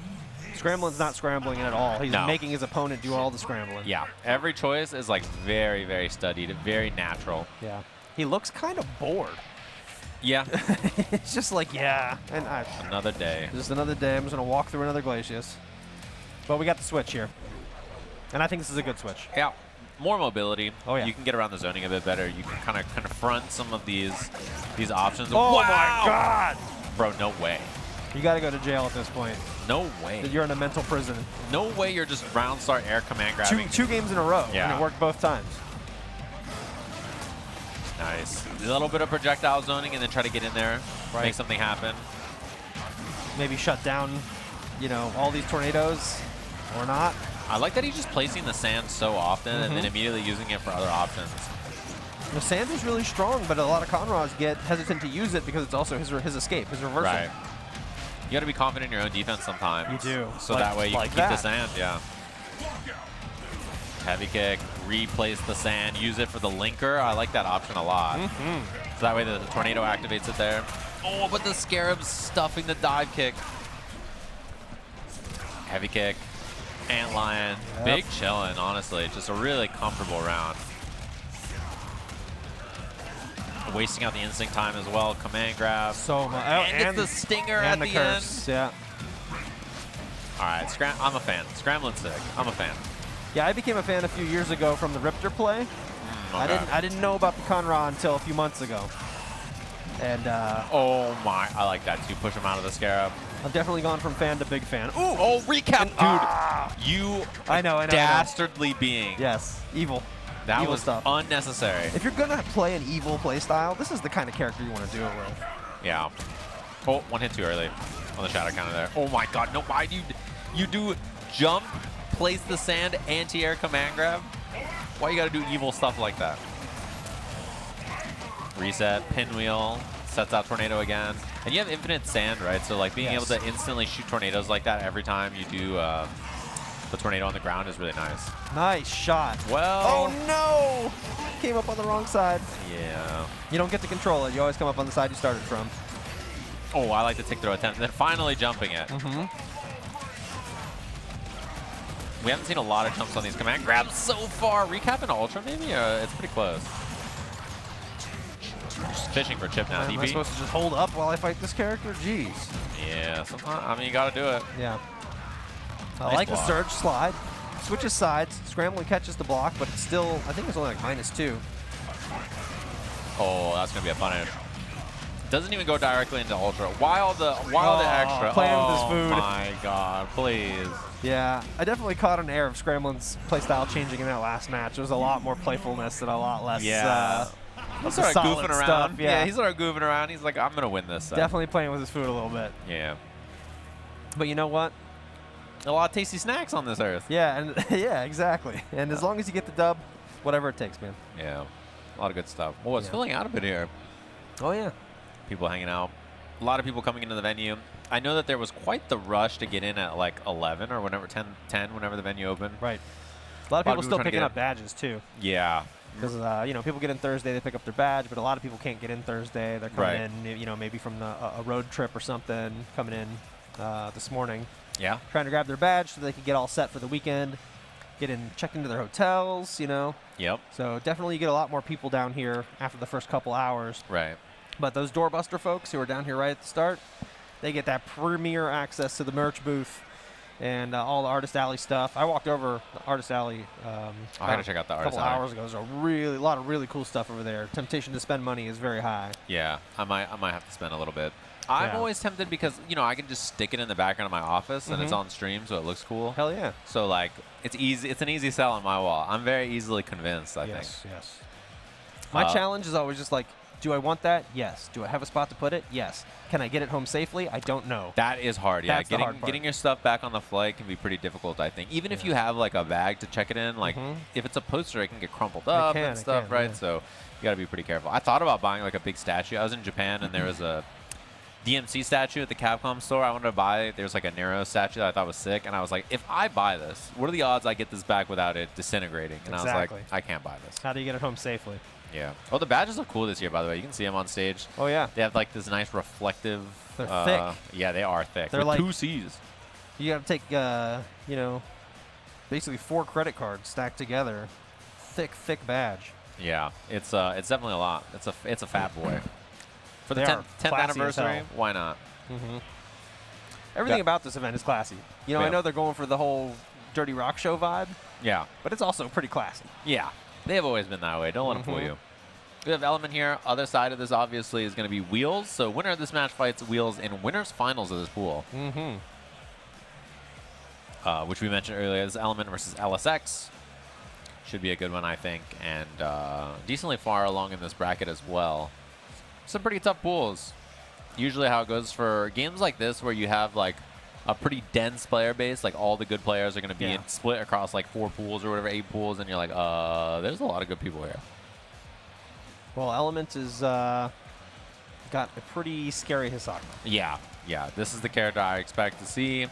And somebody who's been one of the premier Hisakos for a little while, right? Played a lot of this character. Obviously plays a bunch of different fighting games as well. Yeah. So probably I think maybe ever since Storm kind of stopped playing. I think Element's been the Hisako that I like to watch the most. Yeah. And also playing some Street Fighter this weekend, I think, as well. Probably playing some other games, I'm sure. I think plays Bison in Street Fighter. Bibson. Best Bibson. Best Bibs of a classic. It's funny how those little typos and memes stay with us for our entire lives. Best Bibson from the Chris Who commentary. All right, we're off. Here we go. We got Hisako versus Sabrewulf. Heavy linker, no break, and no break on the medium doubles as well. Is it LSX or USX? I think it's LSX. I think it's LSX. I think Spencer got chubby little fingers sometimes. Damn. What a call out. Sorry. All right. Wow, what a break. That's a tough one to break. It's really hard to read the strength on those juggles. Yeah. Maybe he guessed. Yeah, maybe. Wall splat ender, command grab. This lets you build back some meter. You get the wrath gauge back at the end. You can walk up. There's the wrath gauge. Wow, what a dash through. Shadow counter nicely done right there. A reset command grab, you can combo off this as well. If you're ever wondering why she can, if you look at the bottom left of her wrath gauge there, if it's more than 50%, she gets the combo off her command grab. You know, LSX lost the round, but I did really like the bravery to dash out of the corner. Yeah, that was good. I like what we're seeing here. A little command grab, ender, walk up, get the Oki. Oh, tried to dash on wake up. That was wild. I think just expecting Element to respect the pressure, but Element really doesn't have a reason to, right? Oh, there was a shadow counter at that sucks. That was supposed to be a shadow counter, I think. Oh, man. That was supposed to be a shadow counter on the Ragged Edge. Right. And then there was the instant cancel, but then the response was so fast that the shadow counter still had enough frames to catch the action after. But then it didn't juggle properly, and then a scramble, and here we are. Scary win pose. Getting clipped by the low Rekkas. Yeah, she does have overhead low Rekkas, it turns out. Pretty good. Uh-oh. Oh, counter on wake up doesn't go. Nice. Yeah, this is the thing about her. Her defense without instinct especially can be a little spooky to deal with because she has a command grab on wake up and she has counter on wake up, but you are guessing kind of high-low throw. Yeah. The usual. But, you know, you don't have a DP that just, like, beats all of them. No, you don't have something that's like, I'm going to just do this. Very easy to get beat up. Nice. That's the thing about this character. Cancel into that counter, which we mentioned earlier. The Wrath cancel. Hisako has this Wrath meter. If fills up when she's not doing stuff. So she's got to like relax for a moment. Yeah, or also, pop instinct. when you pop instinct, you just get a full stick of it. It's permanent. You know, when it's full, any hit you get's a counter hit. And when you have half of it, you can spend it for counter cancels. Immediately went for the counter breaker attempt. Oh, command grab. No counter. Gets back thrown. And just jumps away on defense. Doesn't actually have to worry about anything there. All right. LSX taking the first round.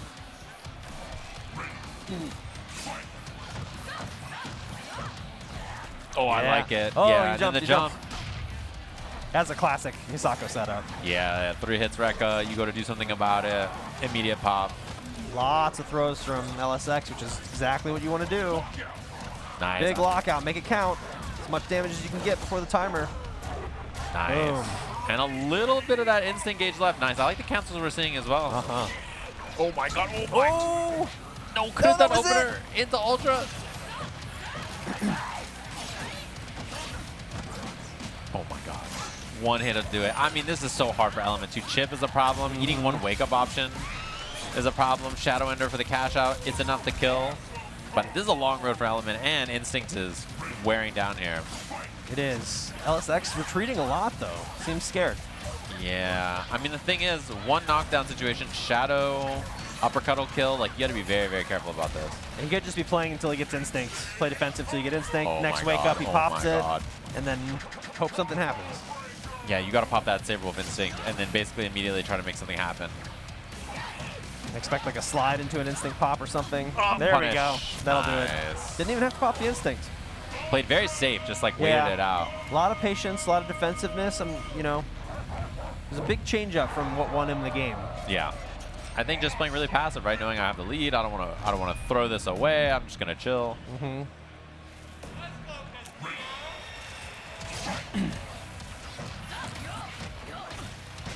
Sabrewulf's a very powerful character. I like the jab interrupts that we're seeing from Wolf too. Same, yeah. We haven't seen a lot of like, I think what people think about with this character, which is like really, really scary left-right mix and like he's just really fast, overwhelming character. We haven't seen that too much. It's been a lot of just like playing solid, playing slow. He has a lot of solid like plus frame stuff. That isn't as good against Hisako because of the counters, because a lot of it's a little reactable, but you know, when you watch players like Roman play, you see the power of Sabrewulf. And you know, if Nikki were here, he would tell you Sabrewulf is a character for babies. Yeah. And that this character is very, very easy to be very strong with. Yeah, he's a good, fun character. He's always been that way. He's just fun, straightforward, does good stuff. He's a cool character. And this life lead though from Element. Air on, Rio's on. Waiting it out, dashes through, overhead on the other side. Unfortunately though, hasn't got a lot of mileage out of this Instinct so far. Down to see a, oh, it was Shadow on Wake Up, but I'm not sure which one. I was going to say, down to see like a Shadow on Wake Up into an instant cancel to try to beat a counter or something, but, oh, and look for the counter breaker, no counter break. Wow. The dash forward afterwards, space out heavy into the Rekka. He wants to walk back so bad, but he can't. Manual after, no breaker. Oh, but unfortunately, I think the wrong ender there probably. Yeah. Worked out. He's not going to get another Instinct, so he's going to have to make sure. Oh, yeah, I was going to say, make sure you don't get command grab because she gets combos off of her command grabs when she's at full wrath, and she always has full wrath and Instinct, so this is an extremely dangerous thing. Yeah, and then just the immediate linker, Shadow Ender to get the cash out there. There's a bit of extra KV because of the reset, so. She's really good at resetting you on hit. That's one of her biggest strengths as well. She has lots of good standing resets, and because she has a command grab, you have to guess during your combo if they're going to end the combo early and then reset you with a command grab. Spoilers, on hit. she will. Yeah. It's just a matter of when. And then you try to hold up, and she does like crouching medium kick into Rekka or something. Yeah, so there's options in there to beat that as well.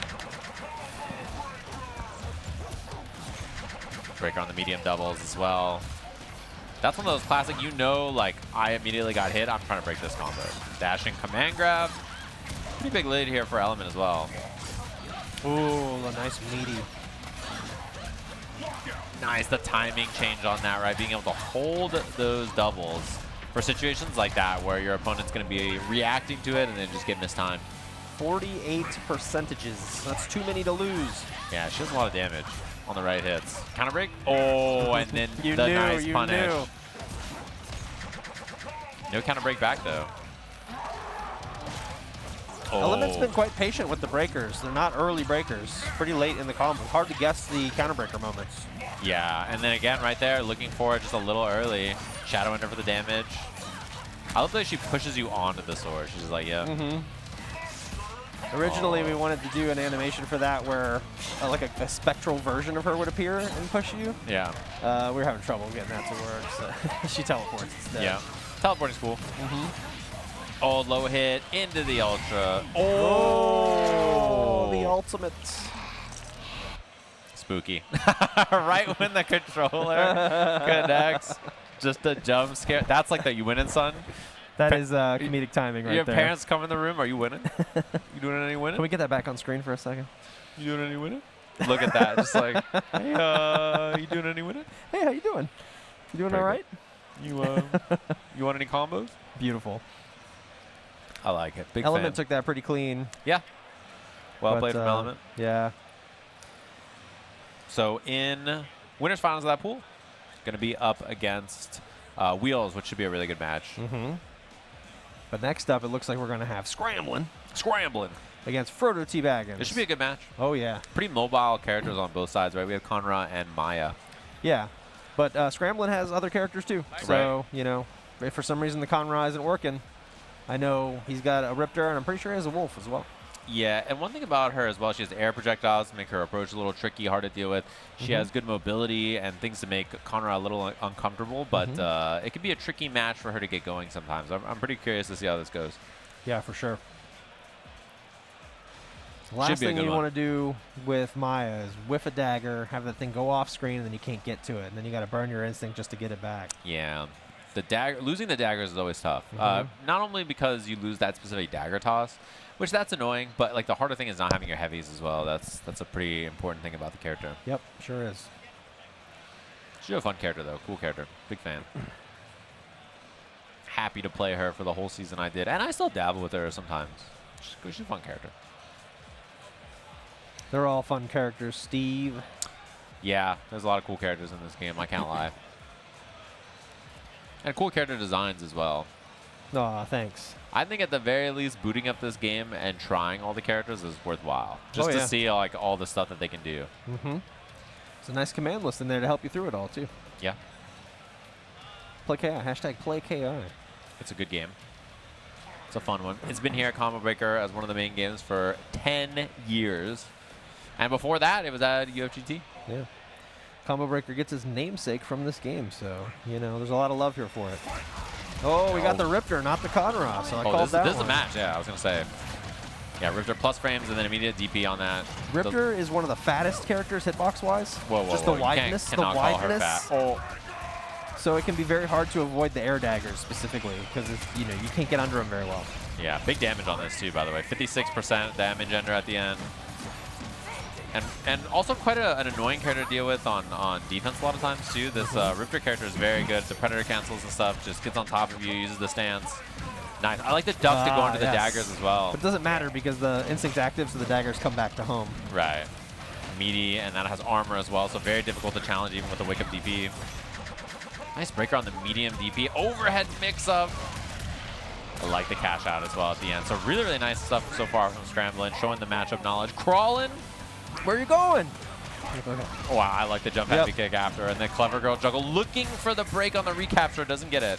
Didn't even get punished for the counter breaker, though. No. Ended up eating a counter hit, but no punish. Backdash, going back in for the Predator cancels. Light lay hit confirmed there. Medium doubles, no breaker, but it does break the heavy. And yeah, an instinct, that jump heavy kick, air to air, is really difficult to deal with. Nice block in the overhead. Oh, doesn't get anything on the shadow counter. No bite. Both daggers down. Yeah, I like challenging that space, not letting her get the daggers back for free. Meteor, nice jump to try to bait something there. Maybe a throw attempt. Shadow through, not going to reach. Yeah. Not the best range on that move. Yeah, it was just like a little bit outside, but it is an anti-projectile move that you can use. Yes. The intention there. Wow, empty low. Tough to see that one. Evening things up. Frodo's. Oh, beautiful. Fakes the overhead, goes low. Yeah, and almost full magic as well, which is very, very scary here. One more. Oh, throws it. Does catch there at the very end. Gets the air juggle and no breaker. Does not have the dagger. Doesn't have the other dagger. Yeah. Behind her. Is she going to go back for it? Yep. Trying. Scramblin's defending it. Cash out. The juggle. Yeah, very not close dead. to killing. Chip is a big problem. Went for the shadow counter and delayed timing there. Yeah, the dance. The dino dance. Yeah. I think only like TJ and Riptor can do the dance because there's just like a weird thing with their idle animations. You where called it her makes them fat. flip. I said wide. Wide. You know, she's got a fat hitbox. Not. I didn't say she was a fat person. She's got Riptor bearing hips. Sure. Yeah. Yeah, Riptor's got the. It's a big disadvantage, honestly, having a hitbox that wide on a character that short. Yeah. Usually you see a hitbox that wide on like Aganos, and it's like whatever. He's pretty hard to jump over anyway because he's pretty big. But the thing with Riptor with that wide a hitbox is when people are trying to cross you up, it is really hard to block them. Yeah. Get those ambiguous situations. Heavy kick, predator cancels. Anti-air again gets the shadow. The anti-airs have been really good. Oh. I think that was supposed to hit. Chicago reset. Yes, and the Chicago punish, the throw. Meaty looking for the armor to try to beat something. Delayed instant cancel. Very smart.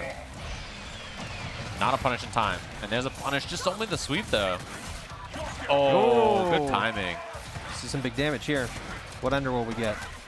Dagger assault ender? No. Damage ender. Meaty dagger toss as well. 2 daggers on that. Oh, the instinct's out, though. She doesn't get him back. Oh, that's a big break. And you can get both daggers here. Only takes the one.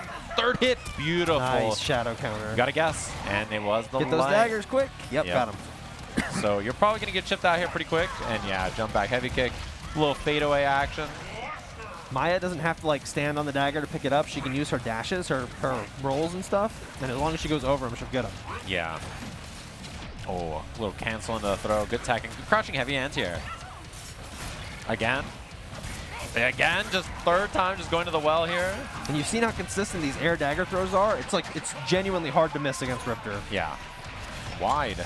Nice shadow counter. Doesn't get the dagger, though, sadly. Trying to combo towards the dagger to pick it up here. Yep. Maya has different moves that move her forward or backwards during her golden path combos to help her get closer to the daggers.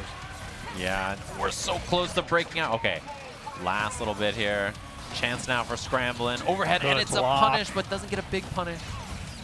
Oh my god, this could happen. Uh-oh, knockdown, it's going to be mix-up. Triple meteor, meteor afterwards. A couple of the big ones just like hanging out. Instinct mix was a little bit bigger, so uh-oh. Flame carpet's out, looking for the sweep. Trying to defend the daggers, and that's exactly why you see the instinct pop. This is just going to be dagger hell at this point. You probably just die from these, yeah. Didn't do too much damage, but it did just enough. Frodo on the board, 1-1. Yeah, that's the problem. We saw that Scramblin was smartly just sitting on the daggers, right? Just being like, I'm going to sit here and guard these so that you can't pick them up, and then that's why we saw the instinct pop. It gives you your daggers back. Right. Jab, jab. Gets a little shortcut firm. Mix up left, right. I like that. Backdashes, and then there's an empty low attempt. We're seeing a lot of good escape options from Scramblin so far in this matchup, though. Absolutely. Like I said, I first became familiar with Scramblin as a Riptor player. There's an extreme mastery over this character. Yeah, and a very unorthodox character, a weird character to play. A little uncomfortable. The dashing and stuff is a little weird sometimes. She's like really straightforward when you're new and really easy to use, but then the ceiling is really high. Yeah, definitely. Oh, back throw. Just a little scary. Nice block. Oh, okay, not that time though. And her instinct makes her heavies huge, and one of those is her jump heavy kick, which you see there goes basically full screen. Crosses up too. It doesn't really do that when it's not an instinct. We'll cash out here as well. Get the damage. Juggle with the clever girls. Empty jump low. With the coverage of the meteor. Yeah, tough to see. And then Meaty there. That is armored and meaty, so you can't DP out of it very easily. You have to respect it for a lot of characters. What a comeback. Frodo was in such control of the round. Yeah. Riptor has a good instinct. Riptor's instinct very strong. We saw a lot of mileage out of it there. I actually consider Riptor's instinct to be one of the weaker ones. Yeah, I think it's better than maybe some people think. It's really solid. When I played the character, I was a big fan of it. You could be right. It's very, very useful. I think having the jump heavy kick, especially in neutral, is really strong. And the big meteors. Short little juggle here. Oh, in the end, it was probably going to be a shadow cash out after that. Trying to bait a throw, doesn't find it. There's the throw this time. And trying to bait something, not finding any kind of offense off these cancels. Really good defense there from FrodoTBagginz. Shadow ender.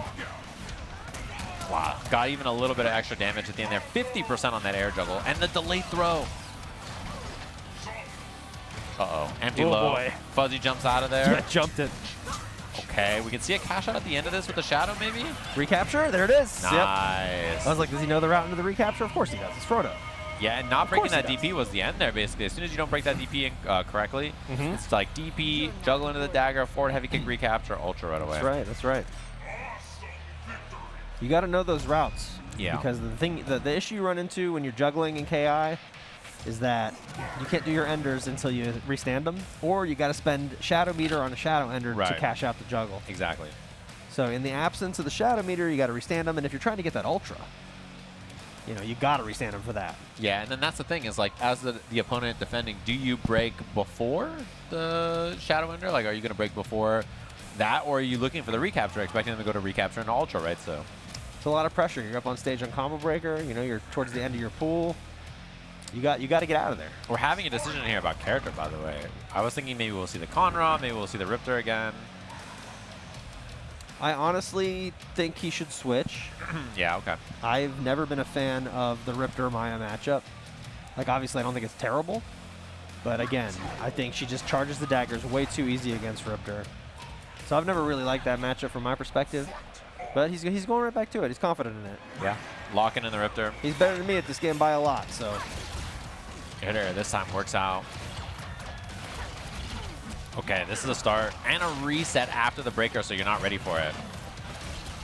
A lot more of these jump resets here. I think trying to take advantage of this kind of offense a little bit more maybe is the adjustment. I just need to get things going a little bit faster. Yeah.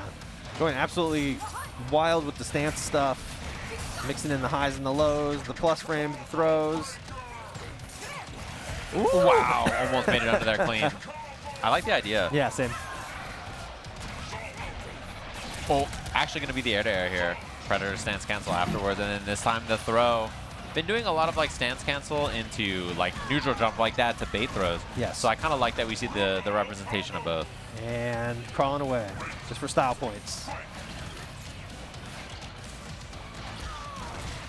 Man, you know they're making another Jurassic Park. Who's they? Yeah. That's correct. The premise of the movie is all the most dangerous creatures that we never had anywhere else. We put them in one place. Let's go there. And Tasty Steve was pissed watching the trailer with us. He was like, dude, why would you go there, man? And I was thinking the same thing. Watching that raptor crawl away right there, I was like, why would you go there, man? Oh, okay, there's a chance. You just got to hit him 7 more times. 8 more times, maybe? And not get hit once. You think Scramblin did the classic on the character select screen? Just like dance around for a bit. Just highlight another character to make them think about a different matchup while you think about your mistakes, and then just go right back to it? I don't know. I think he was having a think. There's a chance. Wow, that angle was diabolical. Yes. All right, very clean. Very, very clean. Confidence in the choice. Yeah. Whatever time he took to consider stuff seems to have worked. Maybe threw off Frodo's momentum a little bit. And the mix was good. The mix was superb. A great job of like representing the different stance cancel options. One thing too is that Frodo hasn't punished the overhead that much, so I kind of like that Scramblin was going to that a little bit too. True. Good anti-air. You take the knockdown here. You can get the sweep. Oh, nice dodge on the dagger. That is bad news for Maya. Yeah. Frodo has to get those daggers, or he's just going to have to like wait out the instinct. The only way to build instinct is to land breakers or get hit, so, you know, not a great resource to rely on. What an anti-air on the forward heavy kick. He knows that Frodo wants to move forward and get the daggers, but he's going to pop instinct as soon as he gets up, I'm sure. Yeah, that gives you the daggers back at least. Yep, there we go. Nice neutral jump as well. Meaty as well. They're trying to beat the DP. Anti-air is so clean. My goodness. Yeah, Scramblin looking really good here. Scramblin has the best anti-airs of any Riptor I've ever seen. It's not super ready. I mean, it's core circle move, so you would think. Well, it's also run back heavy kick, and it's the shadow tail flip. Oh, shadow in the air to try to bait the anti-air, crouching heavy. I don't know about all that. That was sick. Yes, it was. Because these anti-airs from Frodo have been really good too. Shadow cash out. There it is. Right at the end of that KV. Only 32%. I mean, it's still good damage, but now you're in the corner. And now you're out of the corner. Whoa. I went for another one. All right. Oh, just out of range, the spacing on that. I love the medium punch, too. Yeah. Immediate break, so pretty even match. You know, if Riptor runs far enough, she gets armor, so maybe Scramblin was going for that. Nice air to air. It takes the sweep. Predator stance cancel, dashing in. Oh, went for the anti-air, but the angle was a little tough. It's so hard to block cross-ups as Riptor. Oh, missed time on the breaker. This is bad now. Anybody's game. Fade away, respecting that option again. Wow, it got anti-aired. Yep. I don't know. It's not a great use of meter. There's trouble. Unbreakable daggers. Oh, big drop. That is big. And the daggers on the floor. And the meaty, trying to bait something there. Instinct pop. You get the juggle off of this. They are getting nervous. Both of them are whipping stuff. Oh, cross up. And the shadow cash out is very close. The killing. Oh it my missed. God, so many. Wait, she was fading away backwards, but the kill for Scramblin Riptor. Oh, man, that was a lot of Scramblin. Yeah. Oh, boy. That was a close one. Some messy guessies. Some sloppy stuff at the end. These guys are great, super polished players, but you could tell the pressure was getting to both of them at the end. I mean, it's a really back and forth match. These characters are both really mobile. They both have good anti-airs and ways to deal with each other, right? But yeah, it was a really kind of like breakneck match. There's lots of offense. The characters want to run over each other, but the defense and the anti-airs from both of them were really excellent. Absolutely. Well, those pants are crazy. Yeah. Those are wild. They're sparkling. Yeah. Those are sick. Scramblin, sparkling. And we got ourselves a great match coming up next, by the way. Yes, we do. We're going to see Elements with the Hisako against Wheels and his probably Gargos, but who knows? Yeah, plays a bunch of different characters, obviously. Can play most of the cast. So yeah, we just got to get Wheels up on stage here for you guys. Give us a few minutes to do that, and we will entertain you with stories about astral planes. Yeah, they got like a ramp. They got a ramp, and it just goes whoop, and then comes right over. Yeah, I don't think it was working earlier. I saw them just lift him. They just power lifted the chair. Yeah. That also can do it. Oh, it looks like it's working now. Oh, that's great. Yeah, it definitely is working now. Very, very cool. That should keep things nice and quick for everybody. Yeah. Yeah, of course. And I see sick matches happening all over the place here at ZB. This is going to be the winners finals of this pool, so winner will make it out in the top 24 for tomorrow. Yep. And I think it should be, if it's 3 out, then loser should be out as well in loser side of the bracket. So cool. Looks like they're up on stage. Wheels is rolled up there, just big chilling. Really, really strong player. This should be a great match. I'm curious who he picks against Hisako, actually, like what his comfort character is. Because obviously Gargos, you know, Gargos is his comfort character straight up, it seems like, at this point. Yeah. And defense is a little bad for that character, so dealing with Hisako can be tough, but the zoning is really good, right? So right, keeping her out is a real possibility. Yeah.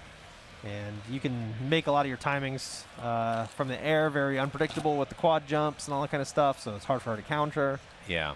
I mean, I'm not going to say Gargos wins the matchup or anything, but it's not unwinnable by any means. Right. He has a lot of choices, too. A lot of character choices. He can counterpick with whatever character he feels best. It's a nice thing about having lots of characters, and especially like the game's been out so long that you have pocket characters, right? You have other characters to play, which is a really nice like aspect of this. You know, when games are newer, it's a little bit tough to like cycle between all your different characters, but there's so much ingrained muscle memory here because you played the game for so long, so yeah, you're chilling. He went straight to the Gargos. I don't know if this is a button check, but this is what I expected to see. Yeah, that's the character I would expect. No doubt about it. Just trying to figure out what mood he's in to pick a color. Yeah. It seems like he's mostly playing Gargos these days, which is cool. Yeah, that's usually what I see him play. Yeah. Gargos is a character that can inflict high frustration on the opponent.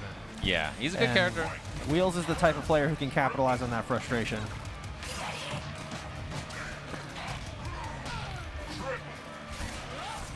But Element is in already. We've already evened up all the work the Gargos has done. Yeah. Oh my God, mix in the front there with the dive.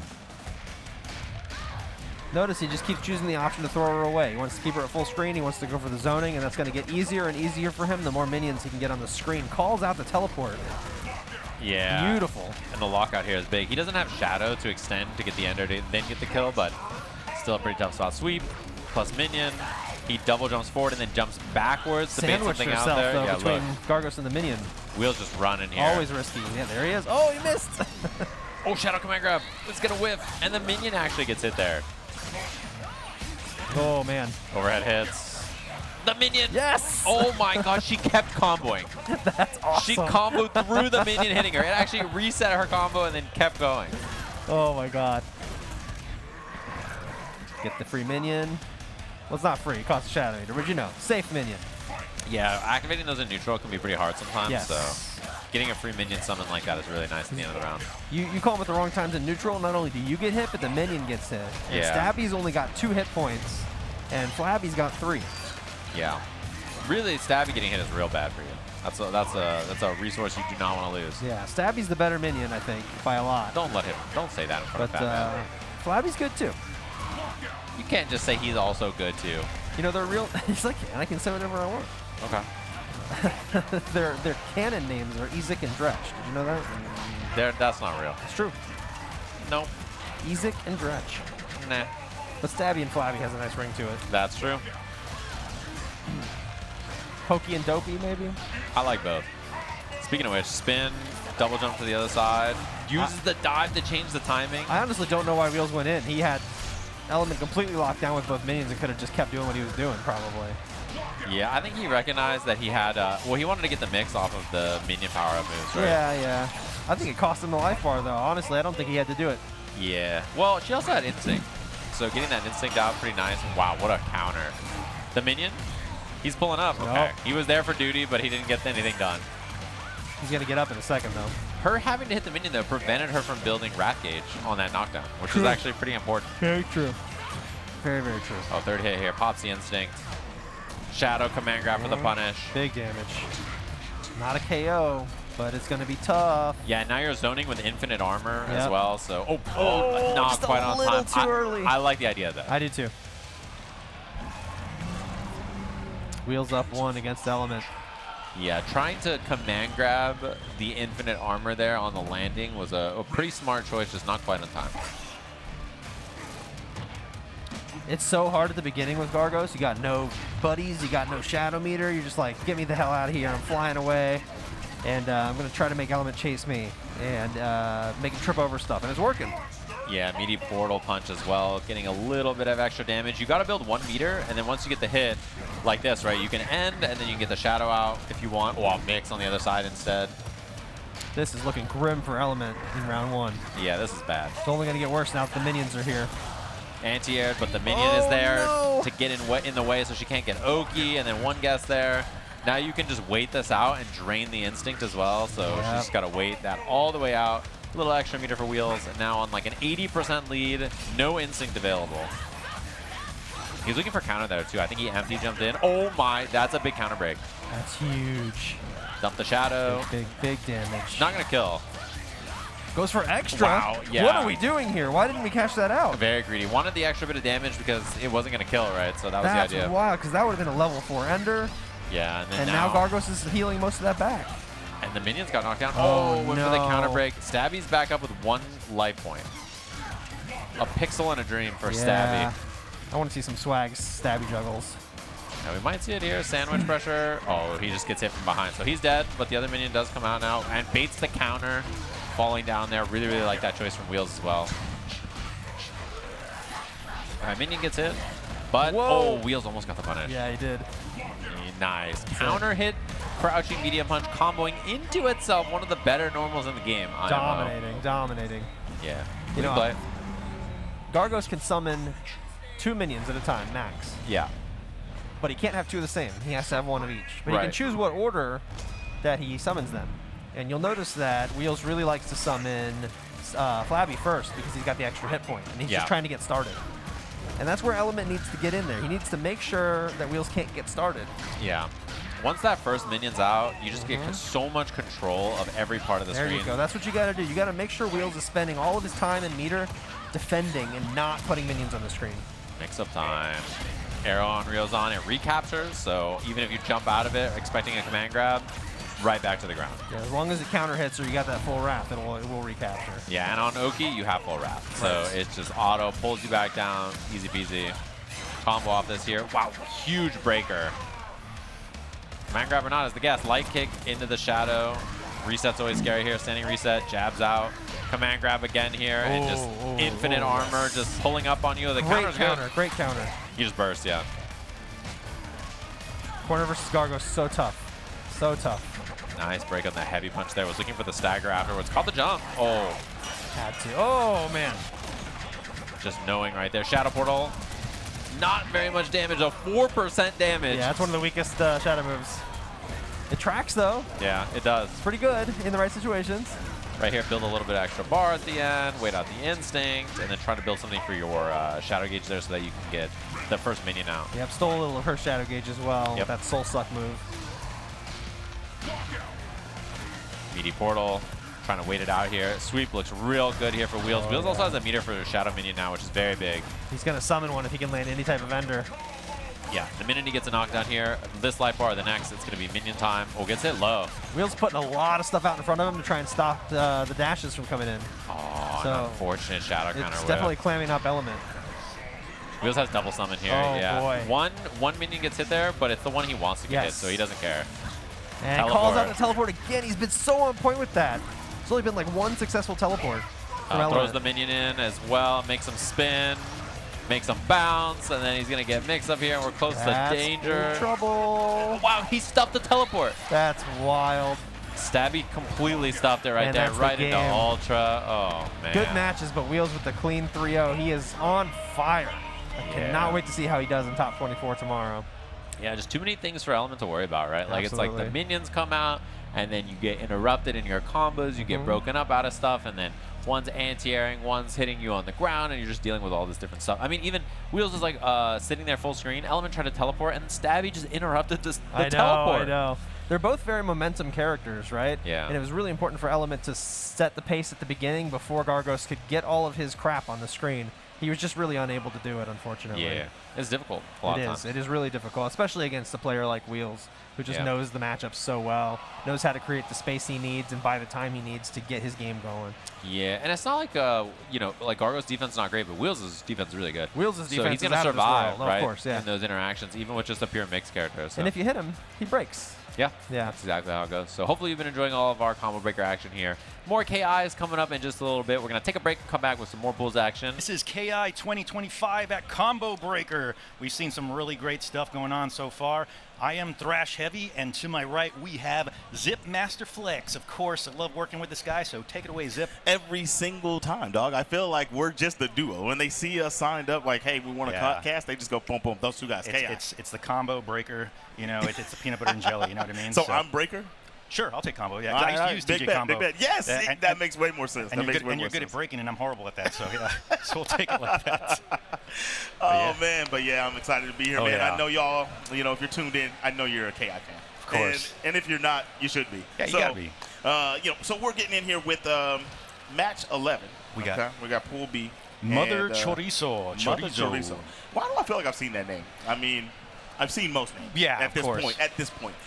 Versus Keaton. Now, I say that, and then I've never seen Keaton. So, right. Yeah. So for me, I'm not too familiar with Mother Chorizo. Keaton, same thing. So for me, this is going to be a pretty fresh take on some matches for myself. So it's going to be a surprise to see who they do pick. So fresh batch. Let's see what they got. But yeah, so far it's been great.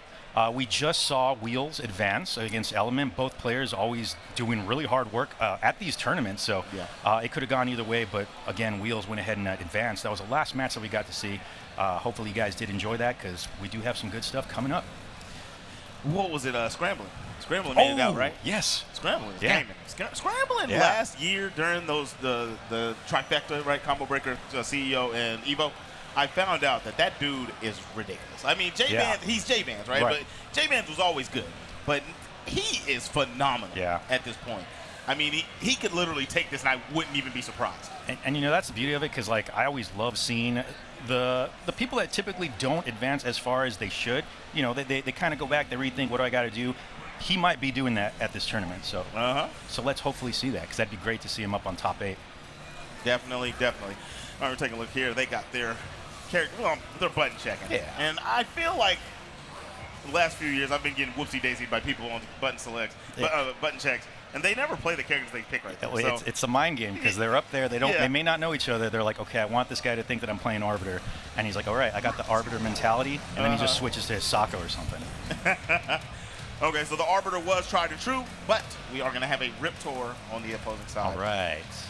Okay, I'm looking here. He looks mad familiar. That does look very familiar. That's not his real tag. No, I think this might be a vet.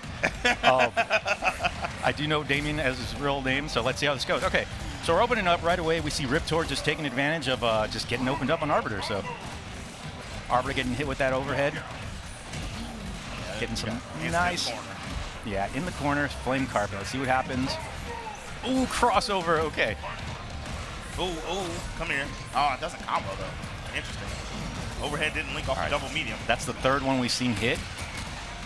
Keaton's gonna have to adapt to that, man, because that's 3 already hit with that that crossover. So right now, it's looking very good for Mother Chorizo. Look, man, I'll tell you right now, if you're not ready for a Riptor, then you're in for a day of terror. This character is dangerous even when you do. Yeah. And when you do think you're ready. She's got so much muscle. Like, it's just one of the scarier rush down characters for sure. Her toolkit is essentially just what's scary about her. Exactly. The toolkit, she goes into multiple stances, can cancel almost anything into anything, and you just never know what you're going to get, and you have to react and be ready on the fly to whatever option she chose, right? Or know that you can't react, right? Just know that you got to block and you can't take your turn back. Yeah. It's that type of tricky character, that knowledge checks you to death.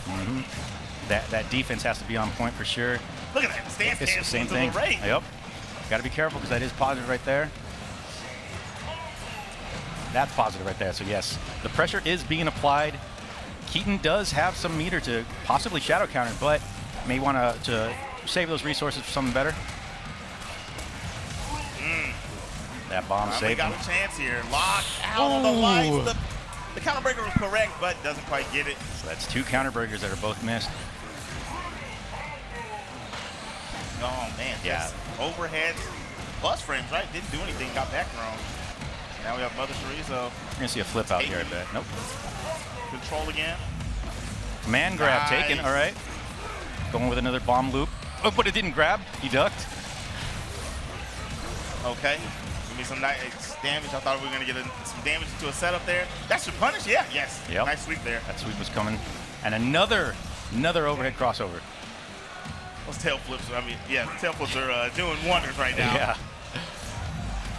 Okay, and that command grab was a miss. Got the whip with a sweep. That one finally was blocked. It didn't necessarily cross over, but... Ooh, lockout on the medium. Big Riptor damage incoming. Goes for the wall spike. Hard knockdown. Get a ball, please. Yeah, that shield blast is going to get him off there. I like the parry attempt, but it was an empty jump from Chorizo. And like I said, Mother Chorizo, for the life of me, I can't remember the previous gamer tag, but this is a vet that is playing, so not going to be falling for some of the shenanigans that's Moxie.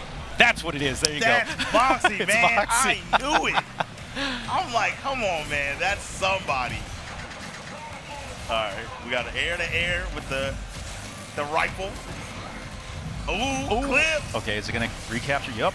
But misses the recapture, yeah. Oh! Again. I think that's like the 6th crossover that hit him, so he's 6 for 6 right now. Well, actually, no, he missed one, but still. Good stuff on Mother Chorizo. Up 2-0. Yep. Will Keaton stick with the Arbiter, or will he decide to make a switch? But we'll see. You know, you stick to your guns. Yeah. Oh, yeah. Stick to your guns. Stick to your plasma rifle. Yeah, there we go. Maybe some more wake-up grenades, man. We haven't seen that really at all. Might be kind of hesitant just because it does affect them as well. So yeah. But sometimes you got to take one of those high-risk, high-reward type of scenarios, right? So.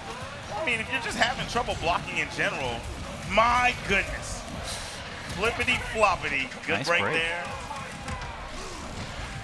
Yeah, if you're just having trouble blocking in general, just make them get up off you and delay those meaties a little bit. I guess that was open-ender. Why, we got a heavy break right there? I believe it might have been just a break. I don't think it was an open-ender. Oh, okay. There's a flip out. Oh, that one did not count. It didn't catch, excuse me. Get a little bit of Yamaji with the corner push, but a good break. Stopping that damage.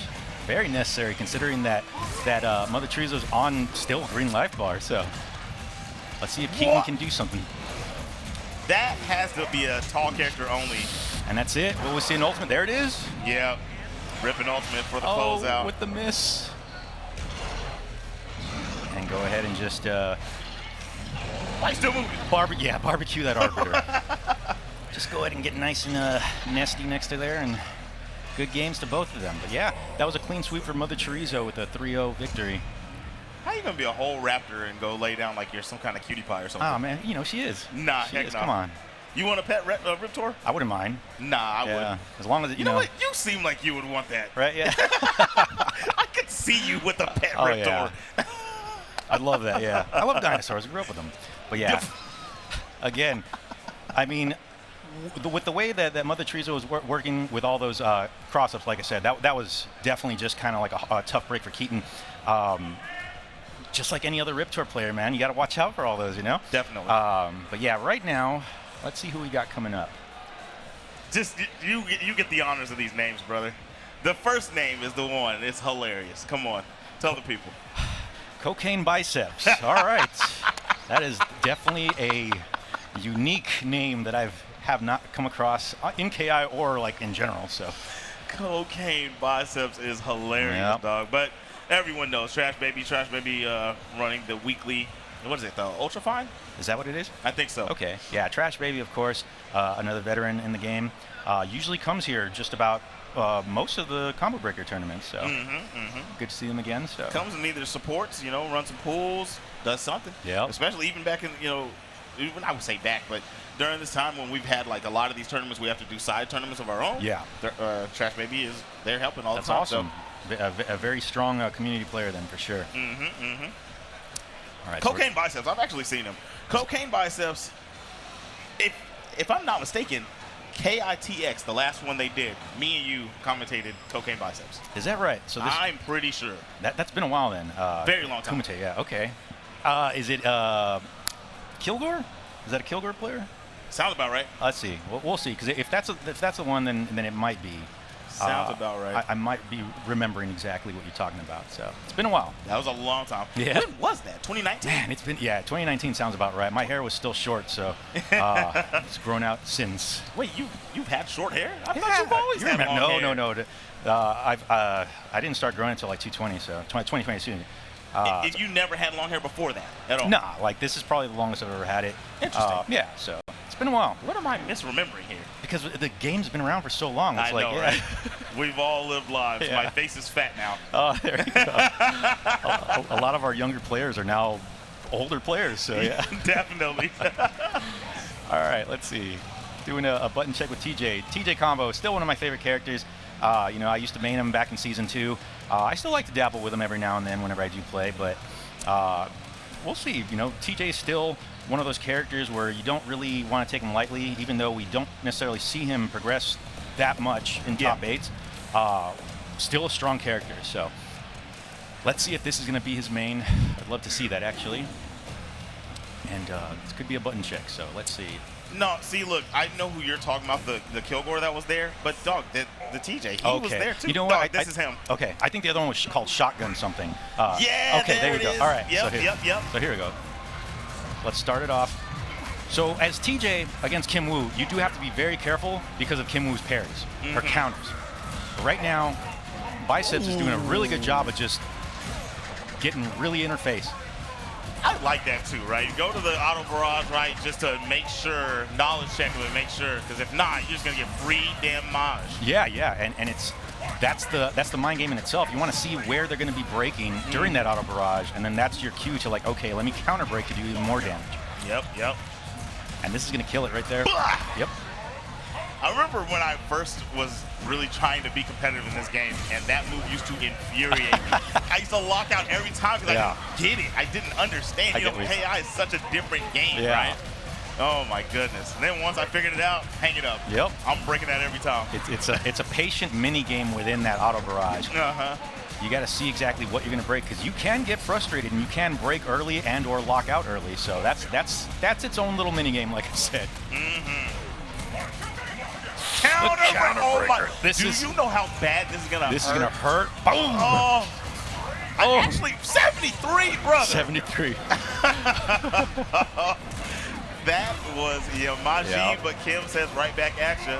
A nice little 50-piece, 50 ball grab. Yes. Okay, so right now, still with a good healthy amount of instinct. So Biceps can do some more damage with that instinct to finish off the deal. Here comes. And that's going to be, oh, no, comeback? There's a chance. No. Oh, my gosh. That would have been double jab. That would have been amazing, but yes. A strong first match for Cocaine Biceps, doing really well with TJ. And, Trashbaby, that counter attack really has to take into play eventually, because Trashbaby is getting caught by the pressure that TJ is applying to her. Yep. Definitely getting clipped a lot. Very nice press there. Weird button, but good press. Yeah. Crouching medium, I feel like that was not what you would see. You barely see that move being done, or that, like with TJ, so. Yeah. It's very stubby. All right, what are we going to get here? Anti-air is there, yes. Oh, try to switch sides. Yeah. Okay, there we go. We're going to see more of that parry. Come here. The well-spaced raw command grab. Very clean. All right, trying to switch up sides. Hitting him with that over. This could be enough. Yep. Okay. I feel like that would have even been enough if Trashbaby ended with the resource ender. Yeah. Definitely wanted to make sure Cocaine was dead with that one. Yeah. Power line into command grab. Ooh. Time to get flashy. And that's going to be... Switch sides? Yeah, well, so what's funny about Kim Woo is she's got a really odd little small hitbox, almost like small body. Yeah. And that typically does happen with at least the characters that I use against her, where what typically will keep you stationary in the front ends up being behind her for whatever reason it is. That was crazy. Yeah. It's insane, man. Yeah. This many years of this game, and I'm still It's very normal. Oh, he missed the ender to possibly get some more resource for his shadow. All right. So has an opportunity to close this out, but Biceps, after getting this free wake up, going to get clipped overhead straight to Ultra. Trashbaby on the board, 1-1. 1-1. And that was a pretty convincing round two for Trashbaby. So maybe we're about to see the comfort on both these players just kind of go hard right now. So let's see. That switch sides. Yeah, it sure did. I still it was the old never seen that. The Kim Woo switcheroo. The Kim Woo switcheroo. It happens. I'm wondering, like, maybe other short characters like Wolf or something that can happen? It definitely doesn't happen to Wolf. Really? It could. I think with Mira, it also happens as well. So maybe it's more about the thin hitbox? Possibly. I don't know. Either way, we're here in game number 3. The old snatcheroo, landing every single one of them. I understand it, because I never get out of those either. With the blowout right there. Thanks, sit down. Yeah, that sit-down drop kick is always frustrating to deal with when you get hit by it.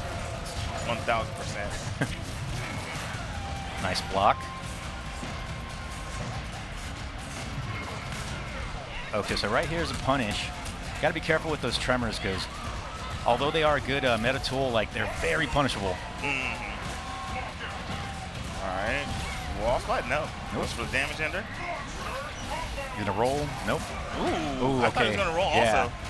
Right roll now. forward and anti-air is what I thought we were gonna see right there, but nothing doing from Cocaine Biceps. Down a little bit here. Trash may be really tightening up since that first game.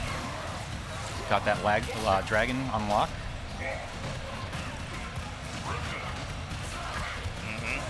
Got another opening here, big time. This is gonna hurt. This is gonna hurt right here. Yep. Oh, into danger with 67% damage. Could have even snuck another linker in there. Very good smart, parry. yeah. And that was beautiful right there. Parried the tremor, but we got to be careful. Still alive, but still parried the wake up on last breath. Shoot. Yep. Was looking for it. I was thinking it was coming too. The shoot toss. Juggle is alive. Oh, droppage. Oh. Walk up dragon kick. Oh, well, it looked like he was going to wake up with just a light punch, crouching light punch, and Trashbaby just gave him that shadow meter of a foot to the face. It makes sense, too, because we've been watching Cocaine Biceps delay jab on the wake up, right? So you just walk up. And if I'm not mistaken, if they both did their DPs right there, Kimmy could have won the exchange, right? Well, if it was a shadow, are you talking about shadow uppercut? Shadow for shadow, yeah. I think it would have traded if I'm not. Exactly, but you died. Oh, yeah, of course, yeah, of course, that's yeah, that's what you're talking about, yeah. Yeah, so it was a safe option all the way. Yep. All right, bunch of throws. That's a third in a row, back into the corner. This is where TJ wants to put Kim Woo in there. This is a very, very good start from Biceps. Okay, he's going to block. Backdash, okay. Double backdash, at that. That shadow meter caught. Good thing on Trashbaby, being aware of that. Lockdown on lights. Lucky for him, the combo ended. Okay, he brings out his instinct. And he catches him with the tremor. Said, come on here, buddy. Just end it, there you go. Trashbaby still has some life with that parry. Oh! From behind. That drop, unfortunate for Trashbaby. Okay, all right. Gets the grab, very good. All right, so still turns out in Trashbaby's favor, has a small lead. About a good 3% left, and there you go. All right, we're even. Swiftly taken care of. Yep. All right, doing the shimmy back and forth for a grab. Grab attempt, nice stuff.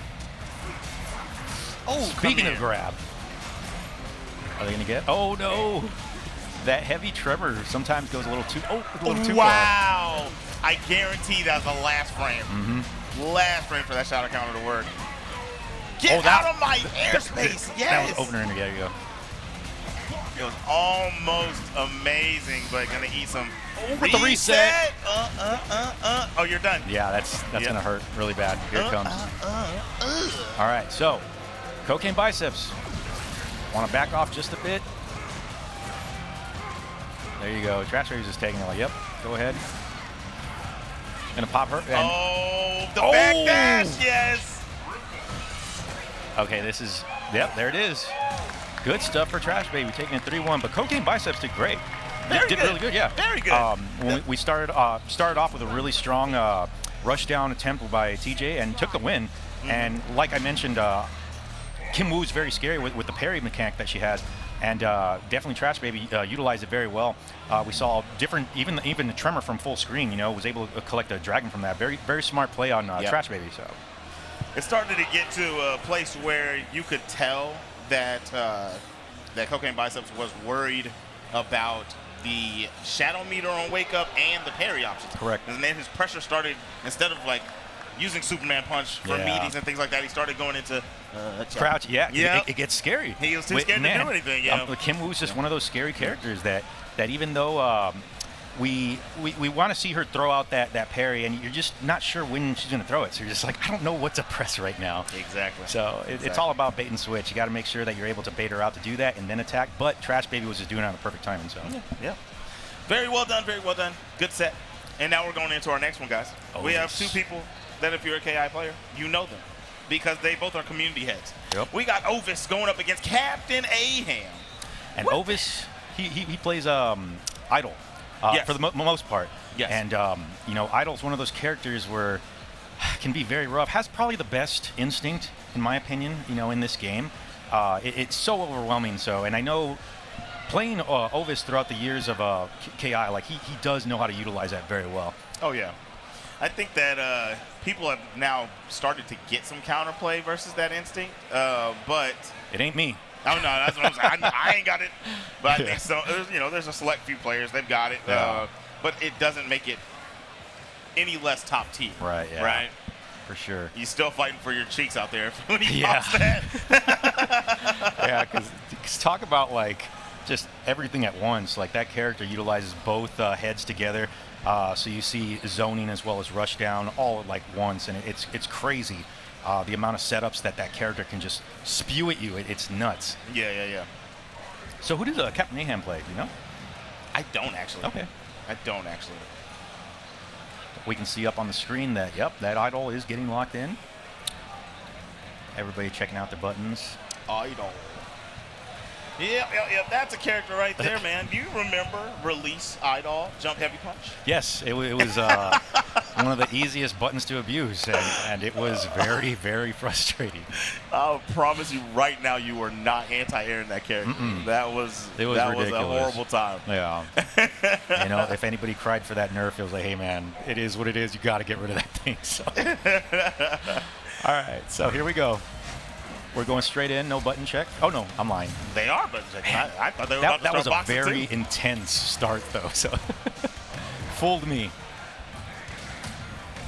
All right, so Eyedol versus Jago. I don't know how this matchup goes, but I just know that the main consensus at this point in the game is Jago stinks. Oh, yeah. Man, Shadow Jago, at least lately, you know, the players that I come across online, like it's a lot of Shadow Jago action going on. Yeah. Really cool character, though. Concept, of course, is great. But yeah, he's a very kind of like vortexy character. So let's see what Captain can do. Yeah, you got to do very specific routes, and a lot of time it's going to need meter for him to do any damage, right? That's the Omen side of him. Yep. You know, all right, so here we go. Here we are. All Getting in here. And Ovis is starting off with the rushdown head right now. You can see he's got that red glow on his club there. Old warrior. I would much rather him always be in warrior. Mage is so much more difficult to deal with in my eyes, right? I feel the same way. Okay.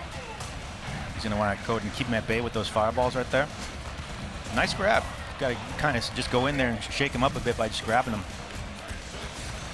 Nice break by Ovis.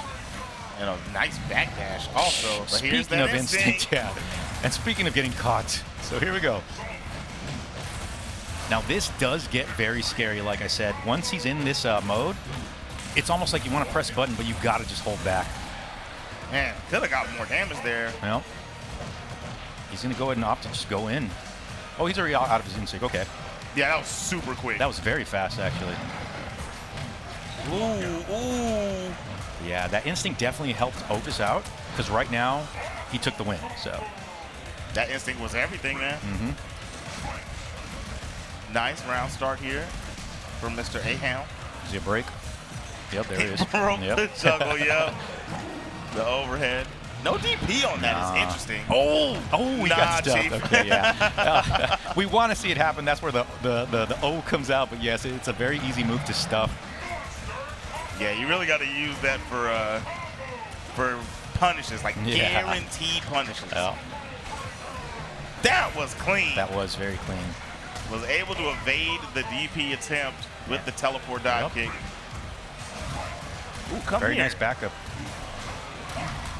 Oh, nice attempt for the counter. But now he's going to get punished for it. Nice and made body baited. Doesn't really get much. That stomp. Okay, looks like. Okay, so Ovis has his instinct locked in right now. All right. I was about to say, you might want to bait out. Nope. Oh, can't do that. Yeah, you just can't, yeah. Yeah, let's see you next lifetime. Didn't want to sit there and block the clubs. Yeah, it's like I said, one of those things you do want to kind of sit back and block just a bit. So you see that one opening amongst the Eyedol instinct, but it's so rare that you see the perfect opening. It's just like sit back, just take it and just dodge everything if you can. Yeah. Yeah. Because that would have been a sick attempt if he did land that. But of course, like you said, you got to be very careful using that ultimate move or ultra move, excuse me, that Shadow Jago has. Yep. Okay, we got good corner here. Extending the combo a little too much, right? One of the things that makes players like Kron's probably still the best Shadow Jago when he does decide to choose the character. One of the things that makes it so scary is you're going to get two chance to one chance, right? And then you're going to get blended, and then you're going to get knocked down again, and you get blended. Is it a grab? Is it overhead? Yeah. And you just keep getting mixed. Whereas Aham's trying to go for these long combos that are still only going to earn you 19%. Yeah. It's a better trade-off to go ahead and do the vortex, like you're saying. But sometimes it's that greed. I'm like, I want to do some combos. I get it. Yeah. It's like, sometimes you just want to do some combos. I'm at combo breaker. I want to do some combos. So. All right, again, Ovis with a strong lead right now. Gets him a little pip. Yep, some pip action.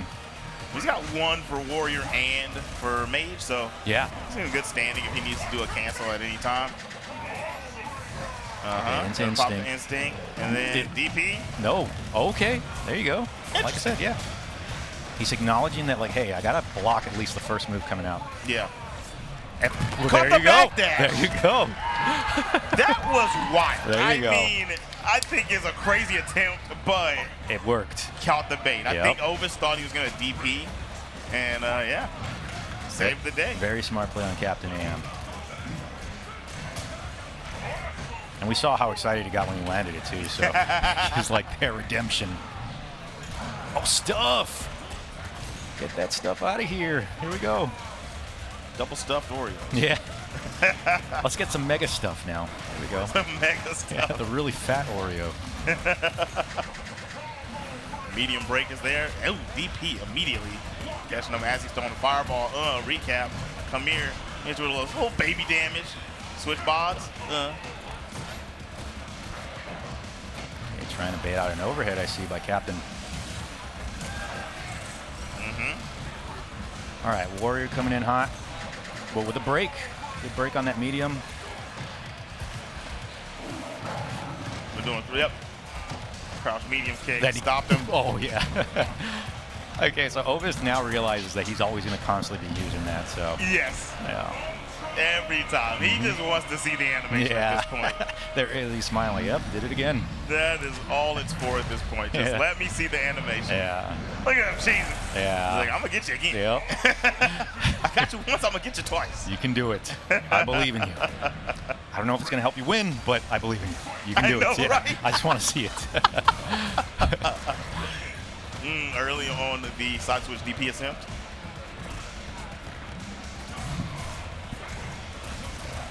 All right, we got CaptainAham early on. He's got a lot of damage on right here. He's not going to be able to cash that out. No shadow meter for the DP. Cash it out. One chance. There you go. Two chance, but still. Oh, that could have possibly been a bad idea, but good thing he had some surge on there. Oh, very sweet. Very sweet counter breaker. And still in the corner as well, so end it. Get yourself a nice little setup. Okay. Aham looking strong here in this last game. Potential last game. Yeah. Okay, there you go. Block it, block it. Ooh! Use that pip for the cancel into the low. Very nice. Crouch. Okay, no. There we go.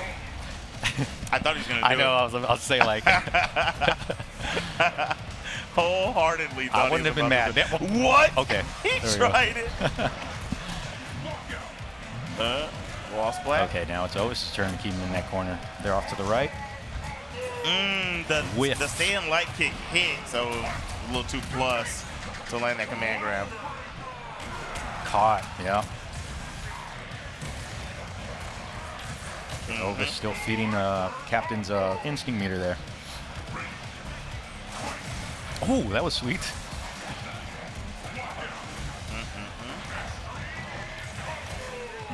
Nice stuff on that grab, attempted grab. Right there, he's going to be punished. A dive kick without the surge is very punishable. Very. I mean, probably one of the most punishable moves in the game. All right, so we have a combo here from Aham. Yeah, but look, so this is going to get a little gangsta out here. He's got 3 pips on the Warrior body right here, right? Doesn't switch bodies. He can make this mix really dangerous. Doesn't need to. Just touch, body switch. Triple jump meaty, right? Just straight up neutral. Okay, this is looking good for Ovis, but no. Okay. Ovis did a great job of stuffing, I think, what, 8 of those? Yeah. But CaptainAham, you know, it was great to see at least one. We saw, like I said, how happy he got, but great game. I just got handed this right now. I'll hold it up for him. See that right there? What is that? Hop on Killer Instinct. There we go. Hop on Killer Instinct. I know Ovis was passing these out. Very cool little stickers, and of course it was Eyedol, you know, so it was great to see that representing the character in sticker form as well. But yeah, I mean, as expected, that instinct from Eyedol was just too much, you know. If you're not defending yourself properly, it's going to blow you up 100%, man. Cooked. And again, you know, Shadow Jago, that punishable dive kick, man, you got to be careful with that. You want to have that surge meter on there for sure. So. And I get it. You want to use it sometimes. Like me, you'll watch people like Nate. Like sometimes he's layered the front side offense so well that once he does do it, you don't know which side he's coming from. And that's you Nate, really got though. to react. It's tough, and it can get you some good combo starters, but it is still risky no matter what. Yeah, but still great set. Right now we have Roman and SouljaGod. We continuously see them as well here at Combo Breaker, so happy to see them as well. Roman, second place Evo last year. Is that right? Yeah. Oh, very sweet. That's awesome. Roman is ridiculous, if I can say so myself. Yeah, and I know SouljaGod uses Omen. Roman is a wolf. Yes. Wolf. Exactly. Okay, so it's possible we're going to see a wolf versus Omen matchup here, and I mean you know what's up with that matchup because. See, but my takes are always different than everybody's. People say that Omen beats Wolf, and I don't feel like that. No. I feel like when you're having to play button for button, it's not fun. Okay. It's really not fun. Okay, so let's see. Did he just? Oh, is he gonna serve us some combo cakes or combo burgers with that Iron Galaxy ape? Is that a rare item? Because I've never seen an official Iron Galaxy. Never seen that. Be on the lookout for one of those on eBay because I'm assuming those things are really hard to find. Dog, about to cook up. That's awesome. Oh my goodness. Hey, but shout out to Iron Galaxy, of course, for helping making this game. To be what it is today. So yeah. So really awesome. He's representing that very well with that apron. So. Here's a question for you while we wait for them to get set up. Sure. Do you think that this game would have been able to last this long and be what it is if Iron Galaxy didn't come in? If I could honestly have my opinion on this, I feel like no, because they were so. Opinions are opinions, right? But I felt like they did a very good job of keeping this game alive, even with the last update that they did, almost a year ago or so? Yeah. Man, still showed some love and some care in it, regardless of how long this game has been out. And obviously, it's still loved today because we're still here playing it. And I'm happy with the adjustments. I feel like by now we know what's there and what we have to deal with. And they knew what was there and what we had to deal with, so they tweaked it out just a bit, you know? Yep. So they did a great job. Hats off to Iron Galaxy. And Wolf, at this point of the game, after that patch you just talked about, when you go back and look at it, Wolf is a lot of people got toned down, and Wolf was one of the characters that didn't get anything. Right. So it really kind of buffed Wolf just because everyone else went down in the tiers, right? Right. Very good counter breaker here early on. This is going to kill. Yep. Sometimes you just play the game a lot, and this is some two players that play each other a lot. Very early read on your opponent, you know? Very early. Too scared to break that heavy, right? Yep. And considering that Sabrewulf is a werewolf, that's scary in itself, and the way he plays them is just as scary too, so. Quick break. Ooh. I didn't think that button would have punished at that point. But that's how you know you understand your character's frame data, right? Yeah. I felt like it was a little too late. Recap, Ultra, Roman. Man, that was quick. But that was still a very impressive play on Roman, so. Very well done, very well done. If he got second place at Evo this past Evo, I hope he makes it into the top 8 for this one, because we need a wolf in there, you know? Oh, yeah. Always love watching him play. Yeah, still a really awesome character. Mm-hmm. Okay, so SouljaGod, go ahead and breaks it up, gets that spacing with the random fireballs. Got to remember that those fireballs are plus. Thing about him, see, look, so if you notice, whenever SouljaGod is trying to do button into orb, Roman's getting clipped, but he's pressing every single time because he knows if you just get one wrong orb to come out, he can just stop you in your tracks and get a combo on counter hit. You know, I've never thought of it that way, actually. It's horrible, man. I don't like it. No, that's a strong mentality to have against this character, because I know I don't have that. I assume that every orb that's going to get thrown at me is going to mess me up, so. Well, it's also kind of wolf specific. Okay, okay. That's what I'm saying. Yeah. And there's a few more characters that can do it. Right. But with Wolf, you want to knock him down like that, and you want to go in. I get you. Border shield, one of the worst wake-ups in the game. Easily snuck under. Overhead caught. Dang! Oh. Does he have enough? No, but he's got it now. He's going to go ahead and recapture right now. Oh! Oh, my goodness! Oh, man. Goodness. Go clean those windows if you can, please. Roman just pulled up and said, I'm Miss Cleo, call me now. Yeah. He knew everything he wanted. Everything he did was right. That was crazy. Man, that apron, that Chef Boyardee, that was awesome. Here we go. All right. Again. So right now, SouljaGod's trying to apply some pressure up close. All right. He's getting very good patterns right now. Well, that's good. The game itself's probably like, all right, time to give him some good patterns. It's time. Good game knowledge there from Roman. He saw the swirling pattern come up and walked under it after he got the sweep knocked down. And there's that sweep again, man. Yep. Jeez, a Malou. SouljaGod is going through it. Roman playing phenomenal. Yeah, Roman's definitely playing like he's super focused. These sweeps just keep landing, and those sweet setups that he gets right afterwards, too. You can't do anything. No. I'm telling you, you tried that orb button orb play style, and Roman's like, I'm not having it. It's just not happening, yeah. The sweep is going to be a favorable trade over that every single time. Okay. Over you landing a couple orbs. Now I'm a believer just because I haven't seen this matchup in particular, right? But, man, it's happening, so you're not wrong. That Shadow Eclipse. Immediate reversal. Finally had a chance to get something going, SouljaGod, but here's that ultimate combo. There we go. Sabrewulf's got a pretty tight ultimate. He does. So some of them, some characters have some, not bad ones, but this one's definitely an awesome one. Wait, who's it? Who has the? Is it TJ that has that? Dude, so I don't want to believe that, but you know, I feel like Riptor does because it's silly. She misses, and like you said, she kind of just goes straight up to the flames afterwards. TJ at least like gives you some wallops, you know what I mean? Yeah.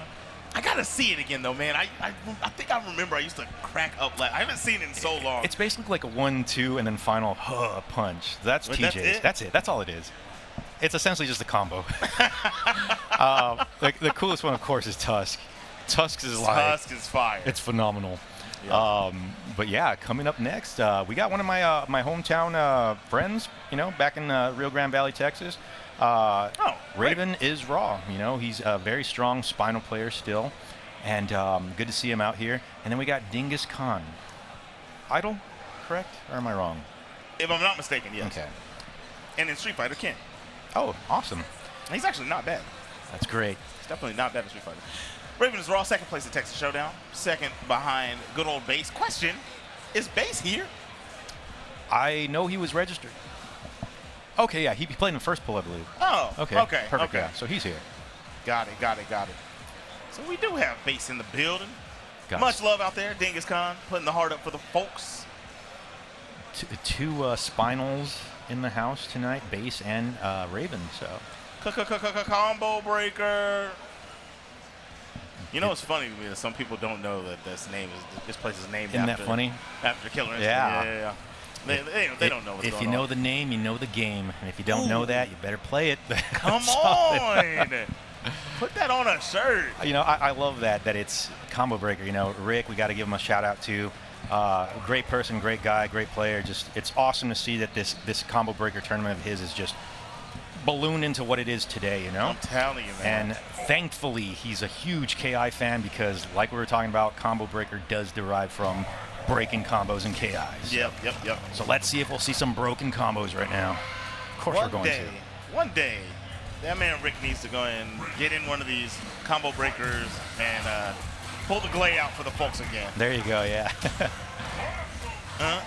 All right, strong start. Raven is just going to go ahead and utilize these skulls that he has locked in right now for some pressure. A lot of positive effects happening with those once you block them. Yeah, I was telling somebody the other day, if Spinal has skulls, that his overhead's unblockable.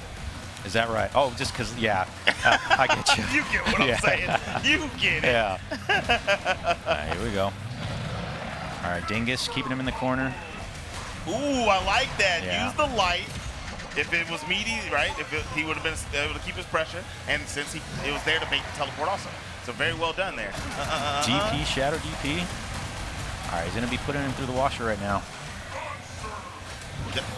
He's going to do that a lot. He's really going to check for those wake-up teleports. Get up off me, son.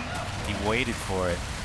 Okay, so Dingus taking that round. He's got about a good, maybe healthy, like 30% right now.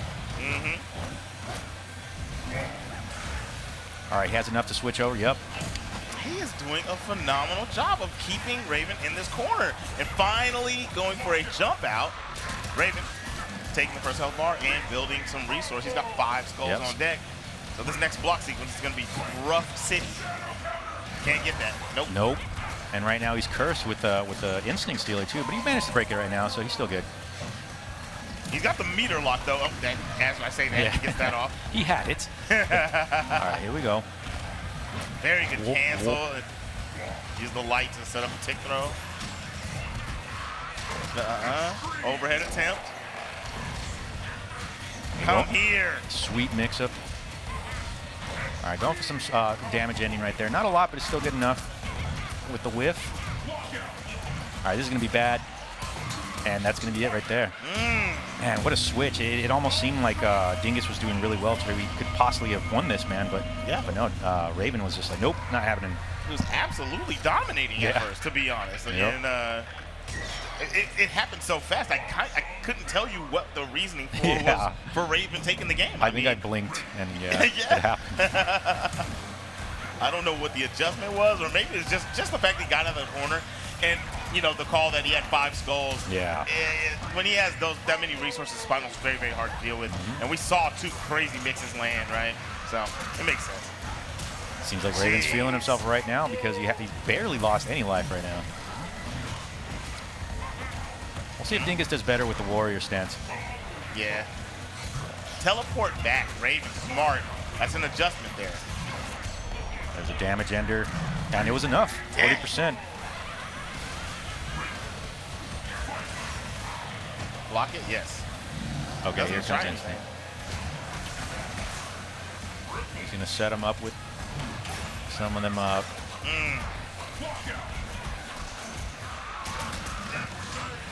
Applying the pressure still. Oh, he did catch. Oh, that was sweet right there. He went ahead and just jumped it, caught him, and now he's getting some good damage off of that. Solid 52 damage. Raven, my goodness. That makes it so dirty, man. Yeah. Because once you do block the backside teleport, right, then they'll just start doing the front side teleport. Yeah. Or they'll just keep believing in the fact that you just got lucky on the block, right? So it's crazy. It's kind of, I don't think, to be honest, that's not reactable, right? It feels like it's not, but it has to be. You gotta be. You Does it have to be? Because you're getting off the ground, the skull's inside your body. If the game recognizes he's behind you coming out of the ground, there's no way you're reacting to him coming out of the ground. It's reactable. And it is now a mix-up. Yeah, it's reactable if you're a wizard. You're not wizards. So here we go. So Dingus went for a switch. He's going to go ahead and try out Jago right now. And we all know that Jago's DP can be very punishing, but he has to make sure that he lands it. On counter hit, There's one right there. Look at that. Oh, my God. It's nasty. That hits so hard. It could be a total game changer. Okay, I forgot he played Jago. And it's a good thing he switched because right now Raven is at 2-0 right now. So at this point, you might as well try something new. Yep.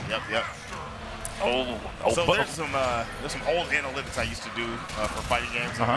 The math for winning, I don't care at what level, what game that I've ever worked on. The math for winning when you switch at the last game, not very good. No, it's not. And, you know, there's a lot of truth to that because anytime I see someone switch at the last match, I always feel confident, like, okay, cool, I just broke them mentally. But, like I said, going back to this DP, we already see that he took him down to his red life right now, and it could have been a good switch. So Raven adjusting pretty quickly, and he has enough life to just turn this around. And Dingus still has his first instant. He knew knew he was going to do something and he tried to preemptively DP. Yeah. That was actually pretty clean. I'm not mad at him. Or maybe, well, I don't think he was trying to do that. Yeah, nah. I don't think he wanted that. And he is now giving Raven an opportunity to run this back. Yep, that slide cancel is now putting him in a bad position. Man. He's got all these skulls coming at him. Now's the time to say, like, okay, this is too much. Yep. A good game to Raven, taking it 3-0. Still really good on Dingus's part. Like I said, I wasn't mad at that switch that he made. I wouldn't necessarily say it was too little too late. It was just, like I said, he just wanted to try something else right now because it wasn't working for his idol. You got to do whatever you feel comfortable with and just, die on your decision, right? Yeah. But, either way it is. I think maybe after game 1, but he started so well that you had to be confident that the idol could work, right? Yeah. Game 2 is when it got pretty ugly. So, it's a different story every time. It's hard to know what to go by, what to do. But what we are about to do is take a short little break, and we'll be back with you guys with some more Killer Instinct action in pools. Combo breaker wait and scream, but we're back at it again with the white vans. We're gonna get to some more Killer Instinct action. I'm ZipMaster Flex, and I'm still here with that boy Thrash Heavy. You already know what it is. Good to see you guys again. But yeah, we got some Extreme Zombie coming up, and that's gonna be awesome because we've seen him come out these last 2 years, and he always does phenomenal out here. Yep. And he's gonna be taking on Data Zigbar. TMN Data Zigbar in real life. In real life, you got to say the whole name. In real Terry Bogard gear too, so. What's the TMN stand for? Teenage Mutant Ninja? I know, right? Yeah. Teenage Mutant Ninja Data. There you go, yeah. All right, there we go. No, a couple weeks ago, I did the high school championship, right? Oh, okay. And it was a bunch of different games, but when they did Street Fighter, there was a kid that was in full Terry gear. And when he won his first match in top 8, he did Terry's win screen. All it was right. cool. He threw his hat in the crowd. He turned around, threw his hat in the crowd. That was awesome, bro. Heck yeah. That's great. All right, so in case you guys don't know who Extreme Zombie is, he is a phenomenal Aria player, a very scary character in this game. 3 options, 3 bodies, excuse me. You got the booster, sword, and what's the third one? Base or no? It's called base. It's called base, yeah. Essentially, it's got a flight body, a rushdown body, and a zoning body. Yeah, I call them Blade, Flight, and Beat. Oh, yeah, there you go. We all have so many different names. I call them annoying, very annoying, and really annoying. Yes! Now you're talking. Yeah. Now we're getting somewhere. Yeah. All right, here we go. This could be a button check. Let's just double check.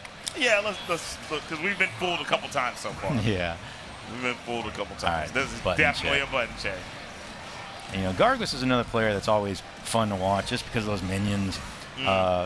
Speaking of annoying, those are annoying traits that a character has as well. So, like I said earlier, Dayton utilized those very well. And so any Gargos player that can manage to do the same is going to be a handful. Yeah, if you watch the first pool, man, Dayton was terrorizing people with this character. Gargos nerfed 1 trillion times over time, and he's still really good. You just got to care to play him. Yeah. Nerfing means nothing to Gargos. All right. Arya, obviously best character in the game. Extreme Zombie, one of the best Aryas to ever grace the controller. So there was one year where he was here, but he was just here to hang out. He didn't want to play, and I would tell him, like, dude, you need to play. And the following year, I'm not saying that I encouraged him to play, right? But the following year he played, and he did, like I said, he did very well. So yeah, he was, in my opinion, like an online dark horse, and now he's just like a full-blown like unicorn in person. Yeah. Here we go. You know what's funny? I just looked up at the stage, and Zigbar, from the front, you can't tell that he has a ponytail. Oh, you can't tell that he has long hair. It's the beard. It's like blocking. Yeah. I can see right now on the monitor. Yeah, you would never think that, right? Yeah. When you see his face. And when he spins around, you just see it kind of whip in front of him. All right, here we go. So yeah, Extreme Zombie, as predicted, is going to be very hard to deal with right now with all 3 bodies just going hard on this Gargos. That dang delayed overhead on the flight, man. Go to the well 2 times, or we're going to go 3? No, try to go for a empty jump into I don't know what, but Zigbar found his way out. They really have the whole name up there. It fits. Data Zigbar in real life. I didn't think it was going to fit either. They just changed the font size. I just realized that his in real life was part of his name. I thought you said in real life. This is the first time we see him in real life. Yeah, see? That is hilarious. First LAGR going the way of Extreme Zombie. He's going to, you know, we saw Zigbar put up a little bit of a fight right there. He's doing all right. He just lost a lot of health early on to that corner game, and he's back there again. It's just very hard to defend against this. I don't know what he tried to press right there, but obviously still, Arya's, oh my gosh, backdash into get your behind back in that corner. And those knee psych outs too, they're scary, and we see that Extreme Zombie was using them very well right now. All right, he's going to go ahead and pump up some iron with some statue skin. Here we go. And you see Extreme Zombie, he's being very patient, found the opening, but he's able to get stuffed out considering that he still has his statue form. I was thinking he did that. He popped the instinct after the slide because he was like, all right, and now he's going to do the stone explosion, right? But no. Very good patience from Data, but at the same time, didn't get anything off of the situation. Correct. I think at this point, it's all about the defense. It's not really working out for him. Yeah. He's having a hard time with good old Arya, and even like situations that aren't a particular mix, he's kind of just getting antsy and pressing in very noticeable situations where you shouldn't be pressing. Right. Like, I mean, I know that was a kind of mix, but it was a mix, yeah. You know? With those body assists right there, like everything becomes a mix practically with this character. Mix. My goodness. Here comes the next mix. No? Okay. He's saving it right here. No. Oh my gosh. And that's going to just chunk off all that health. He's just not even put those last 3 mixes. He just didn't even put the beam body down. He's just like, you know what? Kylo, what's up? Yeah. Kylo, what you going to do about it? All Tried to backdash a little too late. Data drops. He could have had a little bit of a juggle there. Wouldn't have been too much. Ooh. That was interesting. I didn't know that was going to go through that punch. Oh yeah, it has armor. Does it now? Okay.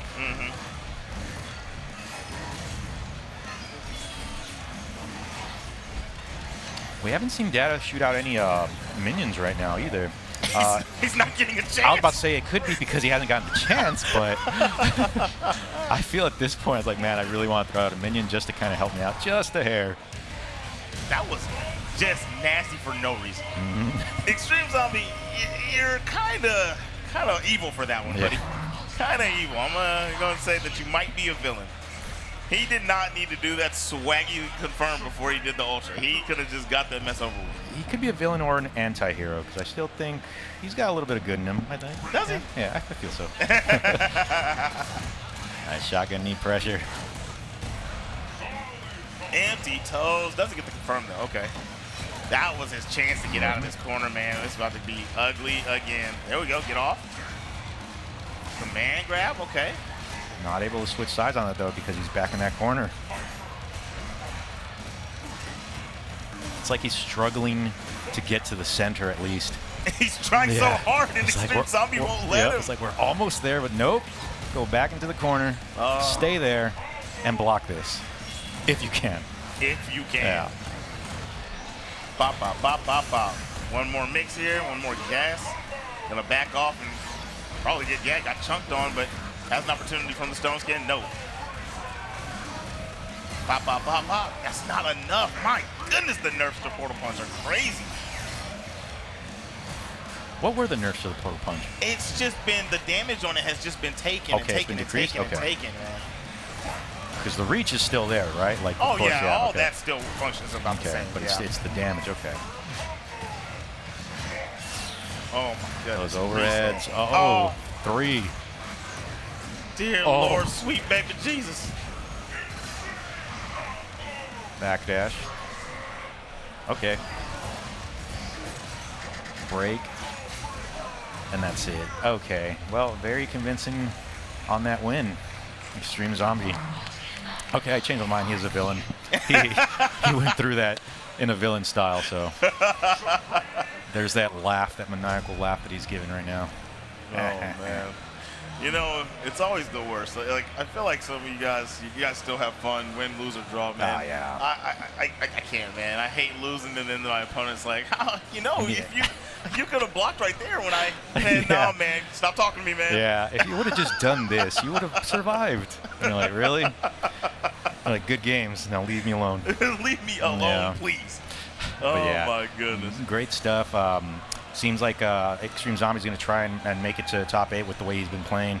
And someone's going to need to stop that Arya because it could possibly happen. So I wonder if that's the only Arya in the bracket. I mean, I haven't seen anybody else playing Arya. Well, we know that. Well, I mean, Base plays just about half the cast, right? So we know that he has a pocket Arya.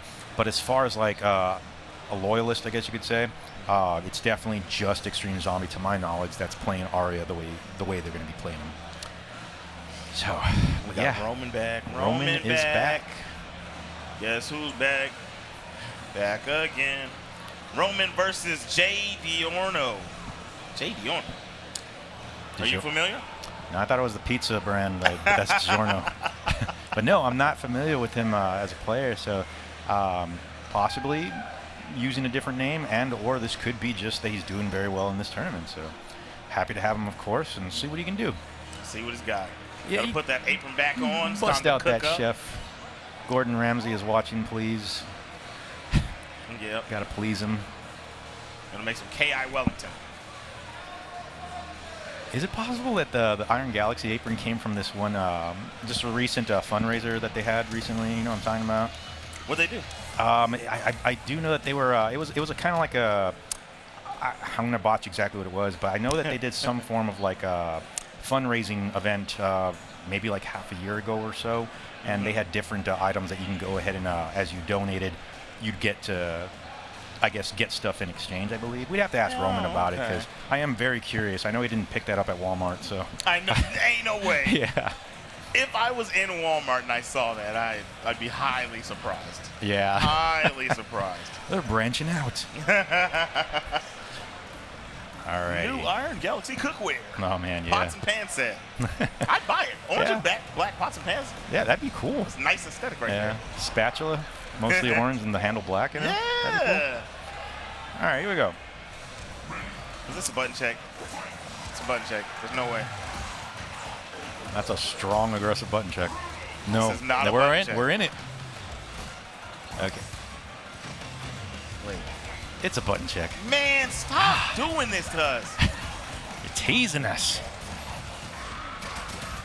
We are. Hold on, man. Are they really playing, man? I mean, I'm going to go ahead and just count it as they're playing. They're playing. I'm done. Yeah, we're doing this. They've got to be. They've got to be. Okay, so we got a lockout, light lockout. Roman going to go ahead and do the neutral jump setup.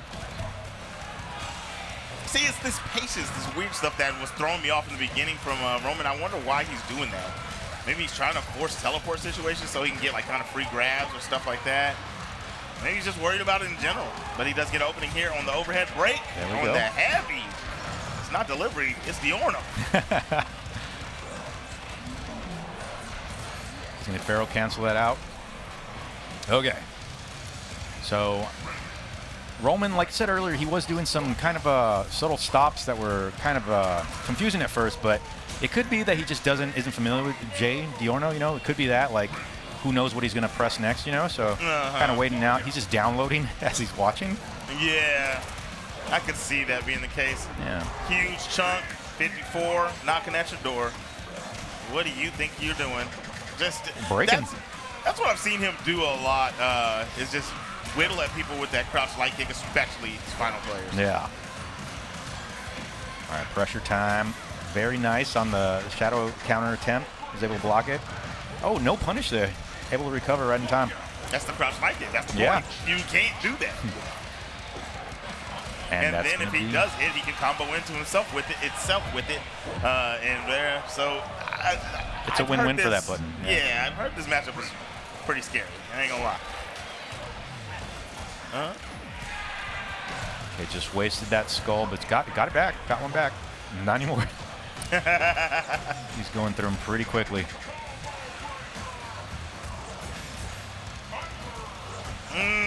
Nice little reset. Overpower. Slam a jammer. Anti-air. Yes, That eclipse. Wasn't going to get a dive right kick. now. No punish again. You're absolutely correct with that light kick. Very strong tool for Roman. You just if you're Spinal, you have to hold it. Yeah. You have to hold it and figure out what he's going to do afterwards. So smart. That was a heavy. Oh my goodness. And this is going to be a heavy amount of damage. Flip. Nope. Okay. Just let him fall.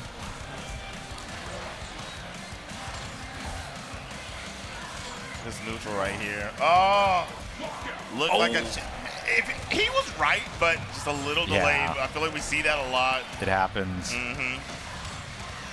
It's so interesting that people are right so often on that, and it's always right after they break. Yeah. Nice shadow counter. All right, both these guys not scared of using their meter for shadow countering. Get yourself some skulls. Okay. Okay. Two on deck. So I feel like, I mean, maybe he should have went for Skull Ender there. He didn't go for. It could be on the fly. You're like, dang, I pressed the wrong ender. It happens. Yeah. Possible. But speaking of skulls, he's got to deal with all this now. Got cursed right now for the instinct, and that's a nice little damaging combo right there. Small, but still damage enough. Ooh, this Diorno. It's not enough. He but got there you the go. bait with the teleport. What a game. What a comeback. That was sweet. That was awesome. Jay Diorno doing really well. Like I said, I'm not familiar with him, but doing some impressive stuff. Getting out of the way of certain situations. Once he tones it down on the defensive end, it kind of just lets Roman have these like guaranteed meaties, right? Then I think the game will start to speak to him a little bit better. Yeah. Right now, the game is speaking a lot better to Roman. He's talking his ear off right now, so. Realizing that was a safe jump, he knew he couldn't get out of there, so he ended up blocking after the instinct pop regardless. Roman finding his way out of the pressure. Chip territory. He's going to go ahead and get rid of some of that instinct. Yeah. He tried to backdash? He tried to backdash for sure. Keeping them arms up. All right. Protect the grab. Grab attempt. That He's going to get spanked right there. Man. He's saving that meter for another setup as opposed to just going for a heavier damage output. Pressed right after the running claw. That's crazy work. It was not his turn anymore. And now, in a situation where if a lockout, still wasn't able to get it. Just ended the combo a little too early. Do we get another comeback? Do we get it? That was JD sweet. Oh, he tried to go low. I like it. Oh, tried to reset low. You got to go for something when you're down that big. Oh, going for an ultimate during round 2, or win 2, excuse me. Like I said, that one's a sick ultimate. The slice and dice. Yeah. Aganos has a pretty cool ultimate too, I believe. Aganos is fire for sure. Yeah. He comes over and that's his Yeah, he's just a nice guy. Yeah, he's just a nice guy. I forgot about that. Oh, his instinct is the bowling ball thing. That's right. Yeah. Oh, Roman coming in like a bowling ball. Knocking those pins right now on Jay Diorno. Jumped in, blocked, touched and blessed. Very good break on the leg. This is one of those scenarios where, like, the one person that has the 2 lead right now and a full bar of green life, like, it's the steam is just coming out of them. You know what I mean? Like, it's in their favor. Oh yeah, 1,000%, man. You're like feeling it, and the opponent can be like, I'm so close to losing. What do I do? I break. Oh yeah, your brain starts to scramble at this point. You know, he does get an opening. Oh my goodness! That was slick. Very 1-2 on the first, and he reacted. He said he saw 2. Yep. Got him. No, very well done from Roman. Double ultimates on deck, and that's gonna be a 3-1 victory. Jay, man, he looked good. Yeah, he did. He looked good, man. Strong player regardless. You know, going up against someone like Roman, it's still going to be tough regardless. So strong player. I got to give it to him. So great spinal gameplay that he had. Oh, yeah. So we got, coming up for our next game, we got Carnitas. Oh. KI favorite, right? He's been around for a long time. To this day, Carnitas is someone that I just can't beat. Like, I cannot. Yeah. If I've ever gotten a win off of him, it's probably like 1 out of like 2,000 or something. So everyone has their gatekeeper, I guess you could say, and he's mine, man. So looking forward to seeing how Ovis does against him, because Carnitas being a really strong Glacius player, has been sticking to that character for the longest time, and very scary Glacius. So yeah. Carnitas he's been cooking for a long time. Yeah. There we go. There it is. Hop on, Killer Instinct. Oh, I couldn't tell what it was. Self-love. I couldn't tell what it was. You gotta love yourself enough to just come on out to Combo Breaker and just have fun with everybody else and just love up on each other. Be happy. Be great. Be like Ovis and make cool stickers. Good old stickers. You know what's funny is, like, that's like a age-old thing that's never stopping, man. Every time, I remember the first major I ever went to, people were already, people were doing the sticker thing, and it's just something that different crowds do. It's always one guy that does stickers for the scene. Yeah. It's a nice little souvenir, It's like a personal one, too, considering if they went out of the way to make these and hand them out. Yeah. It's cool to memory, Yeah. Cool memory. So hats off to Ovis. For sure. Ovis we saw earlier, so wait. Yeah, Ovis won because homie kept trying to do the grab. But so now he's got to deal with Carnitas, man. This is going to be a rough one. Carnitas been out here for a long time. Yeah. Still playing for LAGR. Carnitas a stone cold killer, man. I rarely see him smile because he's always just business here. Yeah. If I were Ovis, I'd just hand him one of these just to kind of lighten the mood and be like, oh, thank you. And then his game plan just goes out the window. Like, oh, wait, I'm supposed to be stone cold. Don't be making me happy here. Right. But yeah, he's like, chill out, man. Don't hand me no gifts. We're not friends right now. We're not friends right now. The fight is on, but not our friendship.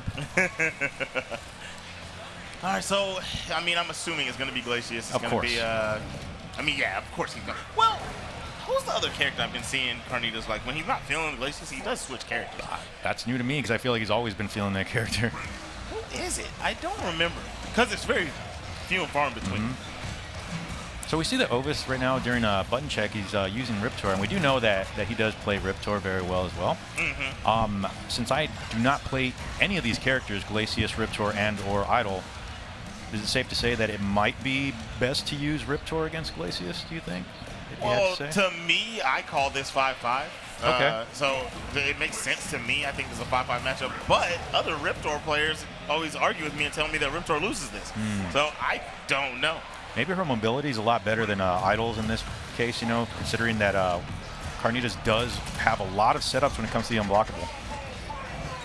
I'll tell you one thing, though. You can't really lance like that because Riptor could just come get up with the running headbutt. Okay. Just armor you, and they will trade anytime. With that shadow.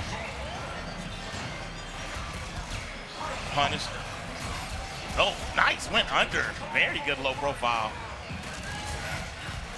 That was actually crazy that shatter hit. I felt like Ovis was good enough range for that to not touch.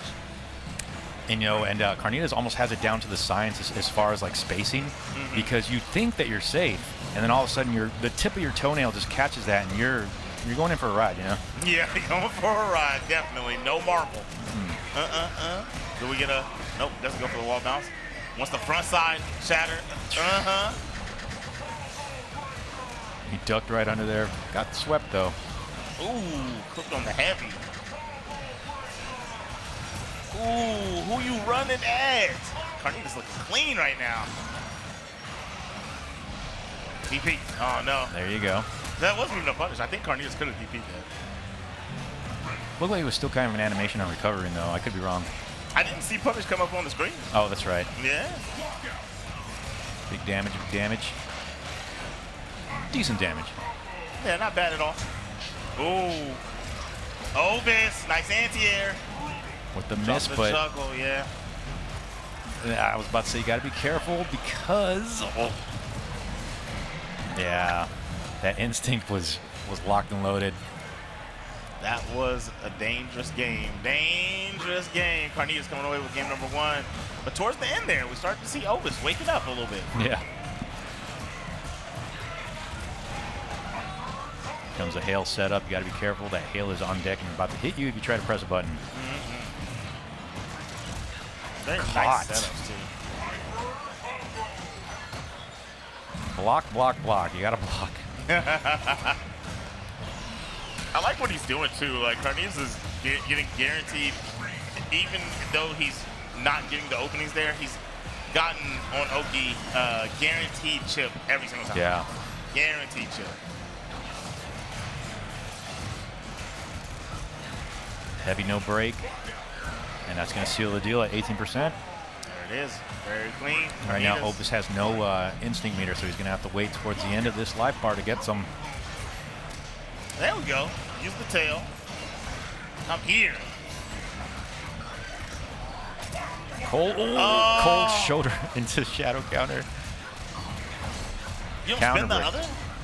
I don't see why not. I think the other cold shoulder would have been game, wouldn't it? It's possible, yes. Either way, still a hefty lead. Ovis playing from the back foot. Does get a grab here. Instinct. Has corner. Yep, DP. Yep. Yeah. Yep. It's the inevitable right Yep. there, buddy. Oh, man. Glacius. This is literally one of the coolest characters of all time. Yeah, I'm not debating with anybody. That guy is so cool, bro. And then when they brought back his retro outfit, it looks awesome. It's awesome. You know, I don't blame anyone for wanting to use the retro outfit because it's so sick. Carnitas always repping the yellow color. That's why he's got the yellow skin as well. I wonder if this color for LAGR? I don't know. I mean, it looks like it. I've never thought about that. Yeah. You know, when it comes to me, whenever I pick a character, I always do like the default color because I always feel like I'm the character. You know what I mean? Like that's how I've always done. Like if I do like a mirror match or something, I'm like I'm doing the OG color. It helps me out mentally. I like that. We all have our mental strengths, you know, that we go with. Yeah. Lockout on the heavies, man. Once again, dangerous. I mean, Ovis is having a rough time out here. Really rough time. Yeah, and Eyedol does have, you know, at least one shadow meter, but here we go. Okay, so he's at full shadow meter right now. It seems like it's not enough because he just can't get in there. He cannot get in. And this is going to hurt, and this is going to seal the deal for Carnitas. Clapulation. That was a swift, I'm talking super swift 3-0. That was very good on Carnitas' part. And he advances. I believe that puts him in top 24. Pika. Oh, yeah, come on. Yeah, I'm getting a sticker, guys. All right. For the folks, for the people. Bam. Now we both have one. Oh, yeah. Hiya. Yeah. So, nice. Yeah, good stuff. Ovis went ahead and went for the Eyedol switch. Like we were talking about earlier, like when you make that switch, sometimes it could be good, sometimes it could be bad. Regardless, he's a strong Riptor and a strong Eyedol. It's just that Carnitas, like I said, that determination that he always seems to bring to Combo Breaker was just there and very apparent. Yep. All right, guys. We got another one coming up here. Winners final. It's going to be Extreme Zombie versus Raven is Raw. This is actually crazy that they're meeting to get out of the pool. Yeah. This isn't top 24, nothing. This is nuts that they're fighting each other right now. Yeah, this is happening. I would actually dare to say it's unfortunate. Yeah. that they're on the same side and have to fight to get out. An immovable object and an unstoppable force happening right now. Man. And as far as like on paper, tier-wise, of course, Arya might be a little bit more with the advantage. But again, advantage can only take you so far depending on how determined our loyalists are. And we all know Raven is Raw is a strong spinal player. So for sure. Clash of the Titans right now. Wasn't there a time, didn't he play, he had Wolf for a minute there, right? I don't think he ever really played him in tournament, but he did play Wolf, right? Raven has used Wolf in terms of like matchup specifics, you know, or like how comfortable he might feel using Wolf, it's rare, but he does know how to play Wolf, and he plays him fairly well. So it could be we might see that. You know? Okay. Could be something completely different. Like, no, I've been practicing Kilgore and Rash, you know, but that's less likely. Rash would definitely not be a bad pick. And I don't think we have too many of our Rash players out this year, but I can say thankfully, because that character is the bane of my existence at times. Dude, even with the nerfs, man, after he got regulated, yeah, I do that with my quotes. Even after he got regulated, he's still ridiculous, man. Yeah, he's still a very good character. Yeah. It's almost as if I don't even notice it, if I'm being honest. I'm telling you, man, it's so hard to notice that he's changed. Oh, my gosh. But here we are, Winners Finals right here. One of these guys will be getting out. Well, I mean, I think they both get out regardless, but yeah, I think one of them comes out winner's side. Or maybe one of them has to go down to lose and play one more game. Whatever We're talking about the specifics. I'm not even looking at the bracket, but I am looking at Raven is Raw in the corner early on here against Extreme Zombie. Yeah, the Extreme Zombie really loves to do the empty jump in into low kick. Again, you see it right there the second time it's landed because it works. So if it works, why change it, you know? Ooh. Man, that shimmy in the air is just, it almost seems like it's not that great of a mechanic, but it's amazing. Like, it's phenomenal. Yeah. The fact that she doesn't, one thing that I've always wondered, like when they do go in for nerfs, I think that it would be a good change is if how some games will do dive kicks where you can't do it if you jump backwards or something like that, right? If she could only hover at the peak or before on her jump instead of waiting later for the stutters, that would be, I think that would normalize her a little bit. It'd be a game changer for sure. But you're absolutely right. Like, it almost seems like she gets away with murder with that thing. But but if you're getting away with it, just keep doing it. So one chance it. I like it. He does spend the last of his bar. He's in that corner for a long time. Just walk up, grenade arc to start the round. What are we doing? That's Arya for you, man. Arya players are fearless. That's crazy. I mean, it is a fast move, though. He did do the light version, so I kind of get it. My Lord! 50% Extreme Zombie ran to the finish line with that game. Very damaging setups all around with each of those bodies, but it's one of those things where once you get rid of that first body, you feel a lot more comfortable. So that's usually the mind game that I have with Arya. I was like, I gotta get rid of that flight body. I have to. Definitely. Opened up. I've always said this, actually. I think that, you know how I was talking about statistics earlier? The math on it is, Sleep used to say this, if you lose your first bar before she loses the flight body, you pretty much lost the match. I can agree to that big time. Cause Yep. You pretty much lost the game. If you take the body, you have a very much higher chance. Yeah. She just doesn't have the utility and the way to steamroll you anymore. Yep. And she's now she's playing the same game as you. But at this point, she's playing a whole different game. But Raven looking so much better than he was in the first game. Oh, he dropped, but was able to catch with one of the skulls on the teleport. Very good stuff from Raven's Raw. And he got rid of that body, and he's still in green, so still looking okay. Oh, Shadow counter. Okay. Let's see what Extreme Zombie could do with these two bodies. Seems like he's doing a lot. All right. He's got a lot of potential damage on the board. Canceled the overhead. Straight up psych out. Made him stand up. That was crazy. Yeah.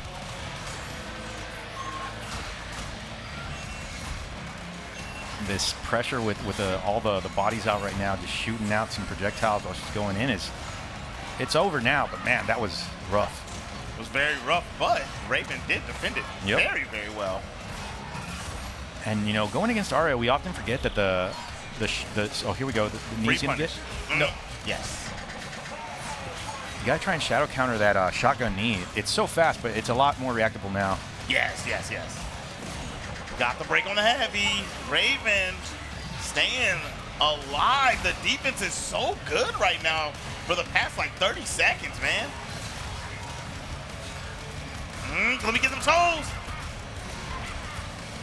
Oh my goodness, Raven! Okay, and he's keeping. Okay, it seemed like that body had the Shadow Skull on it. He's gonna crush the low with the Shadow Shield Bash. Overhead attempt. There is no DP. He has the what? Checked him with crouch medium punch. The understanding from Zombie to understand those startup frames on that overhead. He was not getting that off, but I know he's got to be a little shaken on how well that Raven was playing defense. Yeah. So what I had seen was the blade body had a Shadow Skull on it, so like it's the instinct was stopping from going right, but once that blade body died, like that skull went with it. So I didn't realize that happened. Yep. So it's almost like a blessing at the same time. Yep. Yeah, she's got some weird quirks. Yeah. You know. All right. It's kind of funny though, because like more accurate, it makes sense though. She's literally changing bodies. Yeah. Wouldn't it go? Okay. Right? Okay. Fair enough. Lore, it's great, but when you're playing against her, it's not. It's not. Yeah. It's definitely not. I don't want to know about Lore right now. I want to stop her from gaining this instinct. Oh, that's funny. Okay, nice break. He needed that. Oh my gosh. Quick and easy. Extreme Zombie leading the pack once again. Mixulation, but doesn't convert.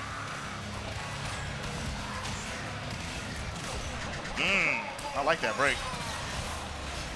Oh, he hit the body with that too. Yeah. All right, where's he going? To the left. Getting locked out. This could be bad right here. Big damage. Nice anti-air. Tried for the overhead. No good. Oh, okay, so that counter could have been it, but Raven's still alive. We are in dire straits here on the side of Raven is Raw. He does get a touch. He's got some big damage going to be incoming, but he's not going to be able to kill this body because the instinct, and there's going to be some mitigated damage.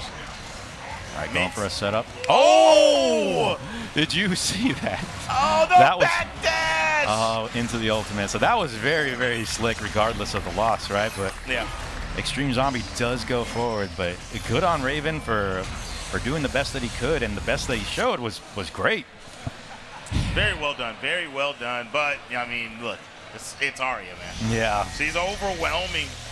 I mean, it's hard to say you could play defense any better than he did. Yeah. I mean, that character, I've not seen anybody block as many mix-ups like he did in game number 2. Yeah. That was crazy.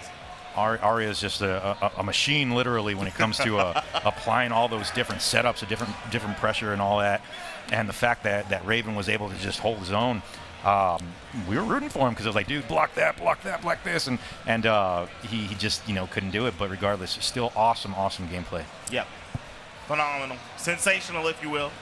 But now we're on to our next game, guys. Loser semis is going to be Dingus Khan back at it again, going up against Mother Chorizo, aka what I say, Moxie. Moxie. Yeah. Riptor. We saw the Riptor earlier. Nailed like I said, like 9 out of 10 overheads with the flip. Oh yeah. Yeah. Let's see if Moxie can do it again. Excuse me, Mother Chorizo.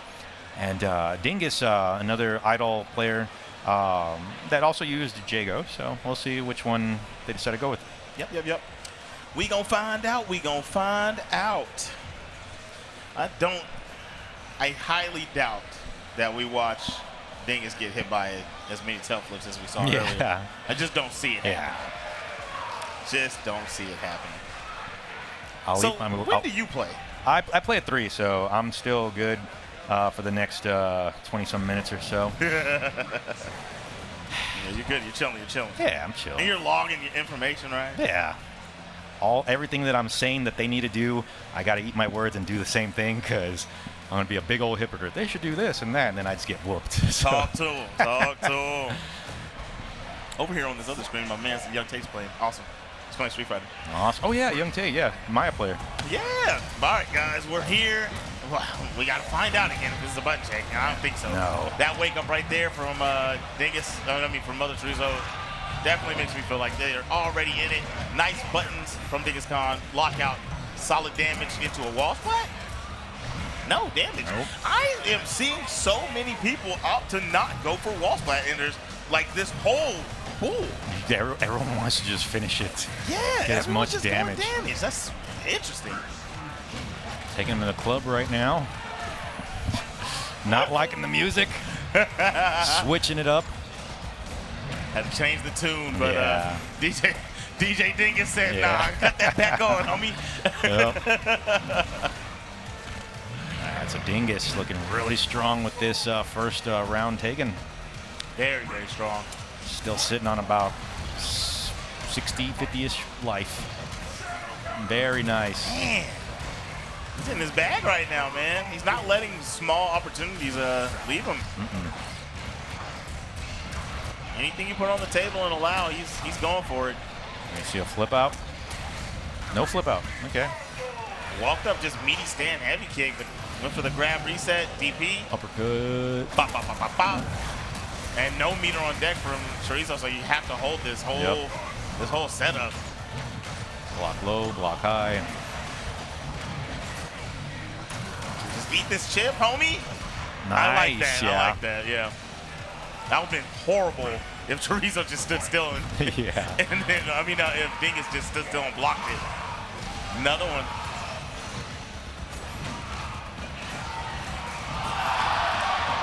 All right. Oh, there it is. Tail flip. Caught him with it. Okay.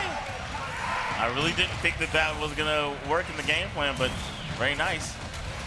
Yeah, he's using it a little bit more sparingly than he was earlier because he knew he can get away with it earlier. He probably knows that Dingus is a really strong player, so he can't do it too often. Set up here. Oh, got caught. Put an extra meteor in, right? Because the ones in the shadow aren't overheads. So you sneak the overhead one in there. That okay, was so that's nasty. what you mean. Yeah. That is pretty awesome. That was good. That was good. I like it. Okay, here we go. Putting him back in that corner. All right. Warrior body. Oh! That counter breaker just screamed right at him. Taking that life. I missed the sweep. Yeah, didn't get the hard knockdown. Either way, still had a good opportunity for a meaty, but does not earn it for the Chorizo. I predict his second grab. Oh, there we go. Yeah, called it. You're a smart cookie. Yeah. Feels like you've been there before, huh? Yeah.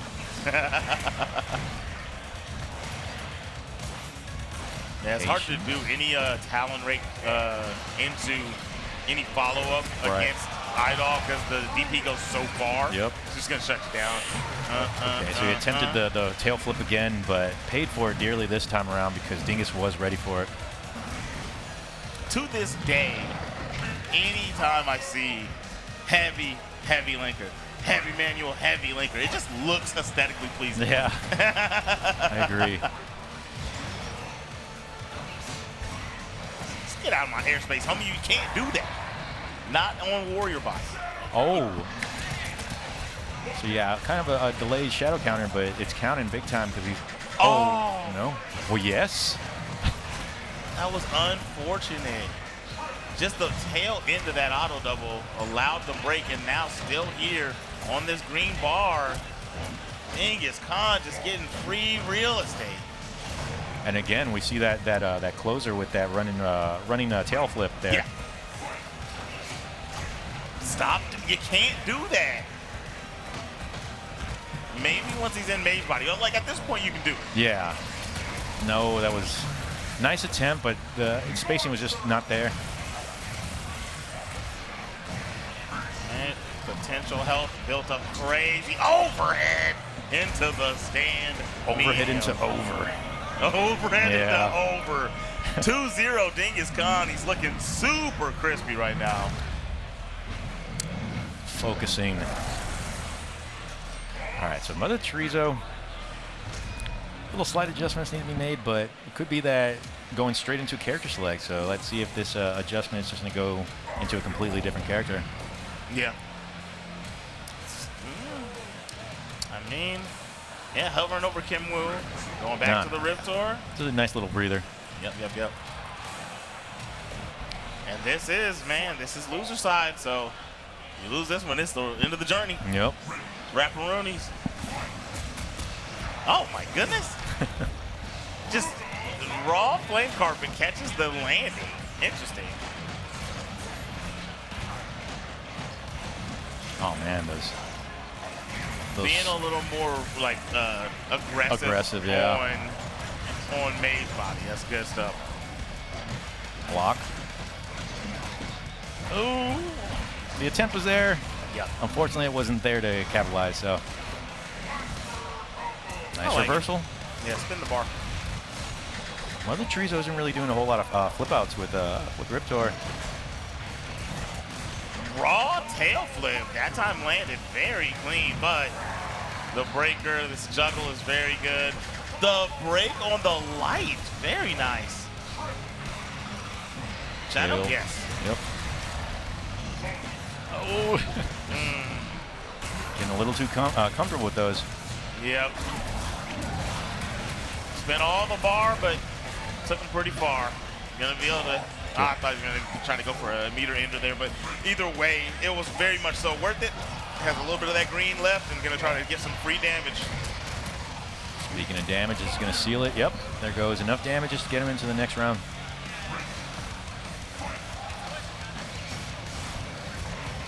And this is a game point for Dingus, so if he could just remain calm and just keep doing what he's doing, he should be good. Yeah. And Mother Chorizo, if they can go ahead and do the same, might be able to keep going at 2-1. Blocked. No punish. All right. Oh, that was good. Okay. Broke it immediately. If that was countered, that would have been game. This could. All right, we're gonna see. He's got his instinct. There it comes. Okay. If Chorizo can just go ahead and hold on tight and block what's coming next. Get around that tail situation. Watch. No, it could have been there. Tried the double overhead. Goes for the low. Oh. Ain't no way. Dingus Khan making it a 3-0 victory with the clutch of all clutches. And Mother Chorizo. Can't be mad at that though. Like the win was right there, but that instinct, like I said, probably one of the best ones on there because it also makes it the scariest ones in this game. And Dingus just utilized that. I love you, is what he's saying. That was crazy. It was awesome. Dingus manages to stay in it, so good job, Dingus. And yeah, like I said, man, those that instinct mode, scary stuff. Scary stuff. Very, very well done. I love it. I love it. We got some scary stuff coming up too. Yeah. What you think? I mean, if I had to put my money on it, I'm going to go with Carnitas. I'm just going to say that right now. Just because the setups, it's going to, in my opinion at least, it might nullify a lot of the setups that we've seen Roman been doing as he's coming up close. Could be wrong. Like I said, Roman's on a different level. Well, let me tell you a little something. I'm going Roman. Okay. You want to put money on it right now? You and I? $10 each? No, I was joking. I'm joking. Hey. I was down. No, but anyway. Now, so you remember the little information I was telling you earlier? Okay. Is that going to apply the same way? Yes, it is. Okay. Because you do that, force them to eat the meaty, right? Okay. And if not, any puddle punches. Okay. Well, you can't do it. I have to see this, and we're gonna see this happen. I'll still stick to Carnitas. Like I said, he's a monster with that character, and Roman's a monster too. You have the knowledge that you're telling me. I want to see this happen because I was surprised by it earlier, and yeah, I mean, if we see that go down, that's gonna be something. Another thing that I'm pretty sure we'll see happen too is when he gets armor, right? You're gonna watch it. Roman is going to peak range, so even if he has a hail up or something, right, he's going to peak range, overpower, pap, through the armor, shadow, over the top, full combo. Those are just a couple things I've literally seen him do. There's other Wolf stuff that goes in between too, but just in general, I'm not saying that Wolf dominates the matchup. I don't think that, but I think he has a lot a lot of answers. Okay. And you know Roman's game plan is going to be something solid. Yes. Yeah, okay. Here we go. Roman, Carnitas. All right, just testing it out, testing out the waters, the ice-cold waters. Ooh, Carnitas. Starting off a little spicy. That grab. Hold on, Carnitas looking kind of clean with it. A little too many shatters, though. Yeah. Carnitas, like I said, is probably one of the best spacing Glaciuses that I've ever played. And with a character like Sabrewulf, the space is what you want. No. Yeah, you definitely want the space. You don't want to get close and go button for button with this character as Glacius. He's doing a phenomenal job of zoning right now. Yeah, he's stuck in some icy mud right now because it's really hard for him to get forward. Dang. Yeah, like I said, I don't doubt that Roman has the ability to beat a Glacius. It's just Carnitas. I'm going to be honest. This is probably the best zoning I've ever seen Carnitas do. I think he's always like a very good boxing Glacius. He's doing so good at zoning right now. Nice side switch there. Roman trying to get something started. Very good. That's going to stop. Okay. He had the Pharaoh cancel. Right. He didn't want to jump into it. Wow, what a game #1 from Carnitas. Yep. So Carnitas takes it 1-0, and like I said, this spacing that he's creating is going to be extremely frustrating and hard for Roman to get in. But right now he's starting off very strong to where he's in his face right now. Let's see if he can stay in there. Yep, see, that's the light kick, bro. Okay. Chomp, chomp, chomp. And okay, I see what you're saying now. You can't do anything. Yeah, okay. This is where Roman wants to be. He wants to be in this particular spot. He's got to be careful. It's good that he's acknowledging that he has his instinct. Well, he's just going to try to wait it out. Yeah, he doesn't even want to battle with it. Just jump out of the way. Relax, breathe. Stay away from that ice. He wasted the whole instinct without making a single engagement. Yeah, and even though, that was so close to possibly stopping that. Almost. Carnitas back in the zoning game, catches with a shatter. Yeah. 1, 2, 3, 4. Oh, he had the lockout. That would have been so much damage. He does it right back at him, neither one going. And, you know, Roman wasn't wrong for doing that because Carnitas does do a lot of breaks, and he does them very well, so throwing a counter breaker out there is not a bad idea against Carnitas. That's true. That's very true. Roman does have a drop on the combo a moment ago, and he's giving Carnitas a chance. Double KO. That's what we need to see. Ooh, got the toes. Goes for the shadow reset. All right, Roman. Now what's he going to do? Ooh, okay, overpower. So smart to use the heavy on that. Now, see, now he can't do that pressure I was talking about. See, he's going to meet you with the overpower, does it again, yes. That would have been the smartest moments for Carnitas to DP. Okay. Because he has to have him on the meaty. Or, I mean, he doesn't have to. Yeah. He doesn't even have to meet it at all, but if he's going to, right, which he did, so. But that was good stuff, man, both ways. We got some KI going hard right now, so. Yeah. 1-1.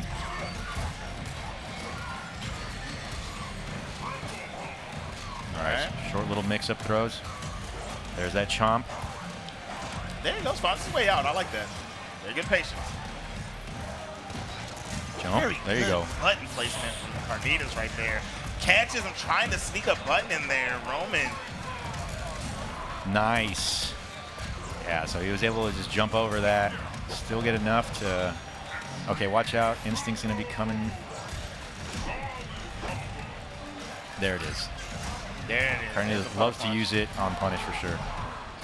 Nope. It didn't crush me. That's a mid. It's mid and low. Okay. Yeah. All right, nice way to get out. All right, let's get rid of that. Well, man, not much left with the instinct, so it's okay. Both at equal life. They are definitely playing very good right now. Both players. Grab, Safe jump, toes. Yep, he's getting antsy. He's been doing so well at not giving into that, right? But got a little antsy right there. Side switch.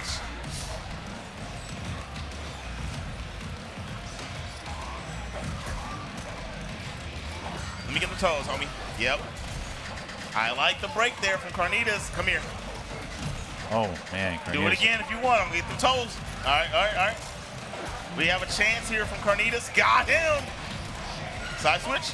No, front side. Just going to block every single flurry of an attack into the perfect moment to seal the deal. Woo. So, yeah, I mean, I'm definitely seeing what you're talking about. Very textbook for you. So, that's great. Yeah, I mean, those are the two bases of what I know are going to be a hard thing to deal with for Carnitas, but outside of that, I mean, every other element of the match, Carnitas is playing phenomenal. Yeah.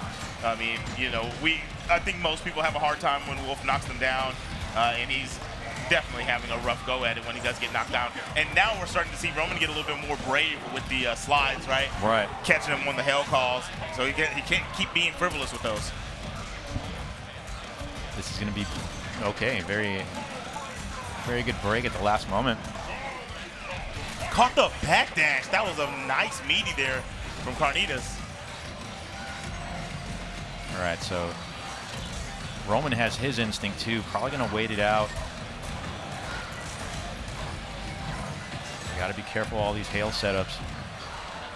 Anti-air. There it is, Man, he is just picking them apart. Surgical zoning game. Nice Just job to not get cleared flipped it. by that hail. Barely cleared it, so that's good. Into Shadow Eclipse. Oh, no, it's going to... Oh, my goodness. Okay. Just off, just slightly off. Very unfortunate. Ooh. No combo there from Carnitas. With the switch into the low, but broke. We setting that man like a Nintendo for a second. Yeah. Oh my goodness. Okay. Barely squeaked under the hail. So this could be enough for Roman to advance, but Carnitas also, he's still playing extremely well. He does. Oh, he snuck him a little. No shadow counter. That's interesting. He doesn't go for that. All right. In the neutral space, he's not having those raw light hails. He dashed forward. If he would have saw the hail right there on that dash forward, he would have just clipped him. And he saw it. He tried it. Shadow? No, he just blocks. That's very good. Very good. DB, nope. Okay, so we have a 2-2 set right now. 2-man enter, 1-man leave. Carnitas getting his water so that he can think clearly. He's one away, but Roman as well, one away. Man, game number 5. I am gonna be honest. Like I said, this is some of the best I've seen Carnitas play. Locks out again. He's looking very solid right now. Roman, with all his tricks of his trade, still having a hard time keeping Carnitas locked down, but he does have a nice lead here and corner. What you got, Carnitas? Nope.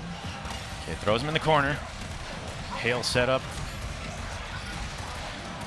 He's going to do some nasty setups again while he's in this corner, those throw loops.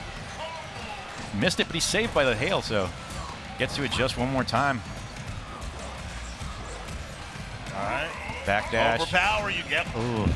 If he would have held that, yeah, buddy. I thought a puddle punch was coming too. I understand Roman's hesitation. Come here. That's the chase down on the liquid eyes. That was enough. Well worth it meter expenditure. Okay, so utilize that instinct very well. And right now, if Carnita breaks wrong, that's going to be a switch into another. Oh, no. Okay, so Carnitas is still, okay, so Carnitas got about a good, 60% worth of life right now. He's still good. He just can't get mixed too hard and he'll get a good instinct pop. Oh my gosh, he's hit. And there it is, he can't. Well, he can just get off the ground and do it. He does it late. Nice job. Oh, that's going to be it. Reaction from Roman, and that's going to be the closeout. And Easily the best set of the day. Yeah, that was great. Yeah. It was going both ways, either way. And yeah, you called it the way that he utilizes that bite. I didn't realize how strong of a mechanic that it had going on for him. And Carnitas still did very well, very great. And yeah, good to see the sigh of relief. Yeah. Yeah. My goodness. That was so good. Yes, that was so good. I mean, and let's say, look, I had a great time with you. Of course. And like that always. that was so good that we had that one to cap us off here, Yeah, man. yeah. Good way to finish off. And I want to say that Roman, that apron that he had to do something with, had something to do with that, right? Cooking up those wins. Cooking up. Yeah. But yeah, again, thank you all for checking us out, man. I always love coming out here to Combo Breaker. If you guys have never been here, please do come out here. And I mean, I'm always going to be here, so. Like, yeah. So. You know what it is, man. But yeah, so for right now, we're done with Killer Instinct, but we will be back here in a little bit after the break with Virtua Fighter 5. Pretty sure that was the acronym. Virtua Fighter 5. And we'll have Shidosha and Lemmy up here for you guys. But for me and Trashbaby, that's going to be a wrap. We'll catch you guys later. Peace out, guys.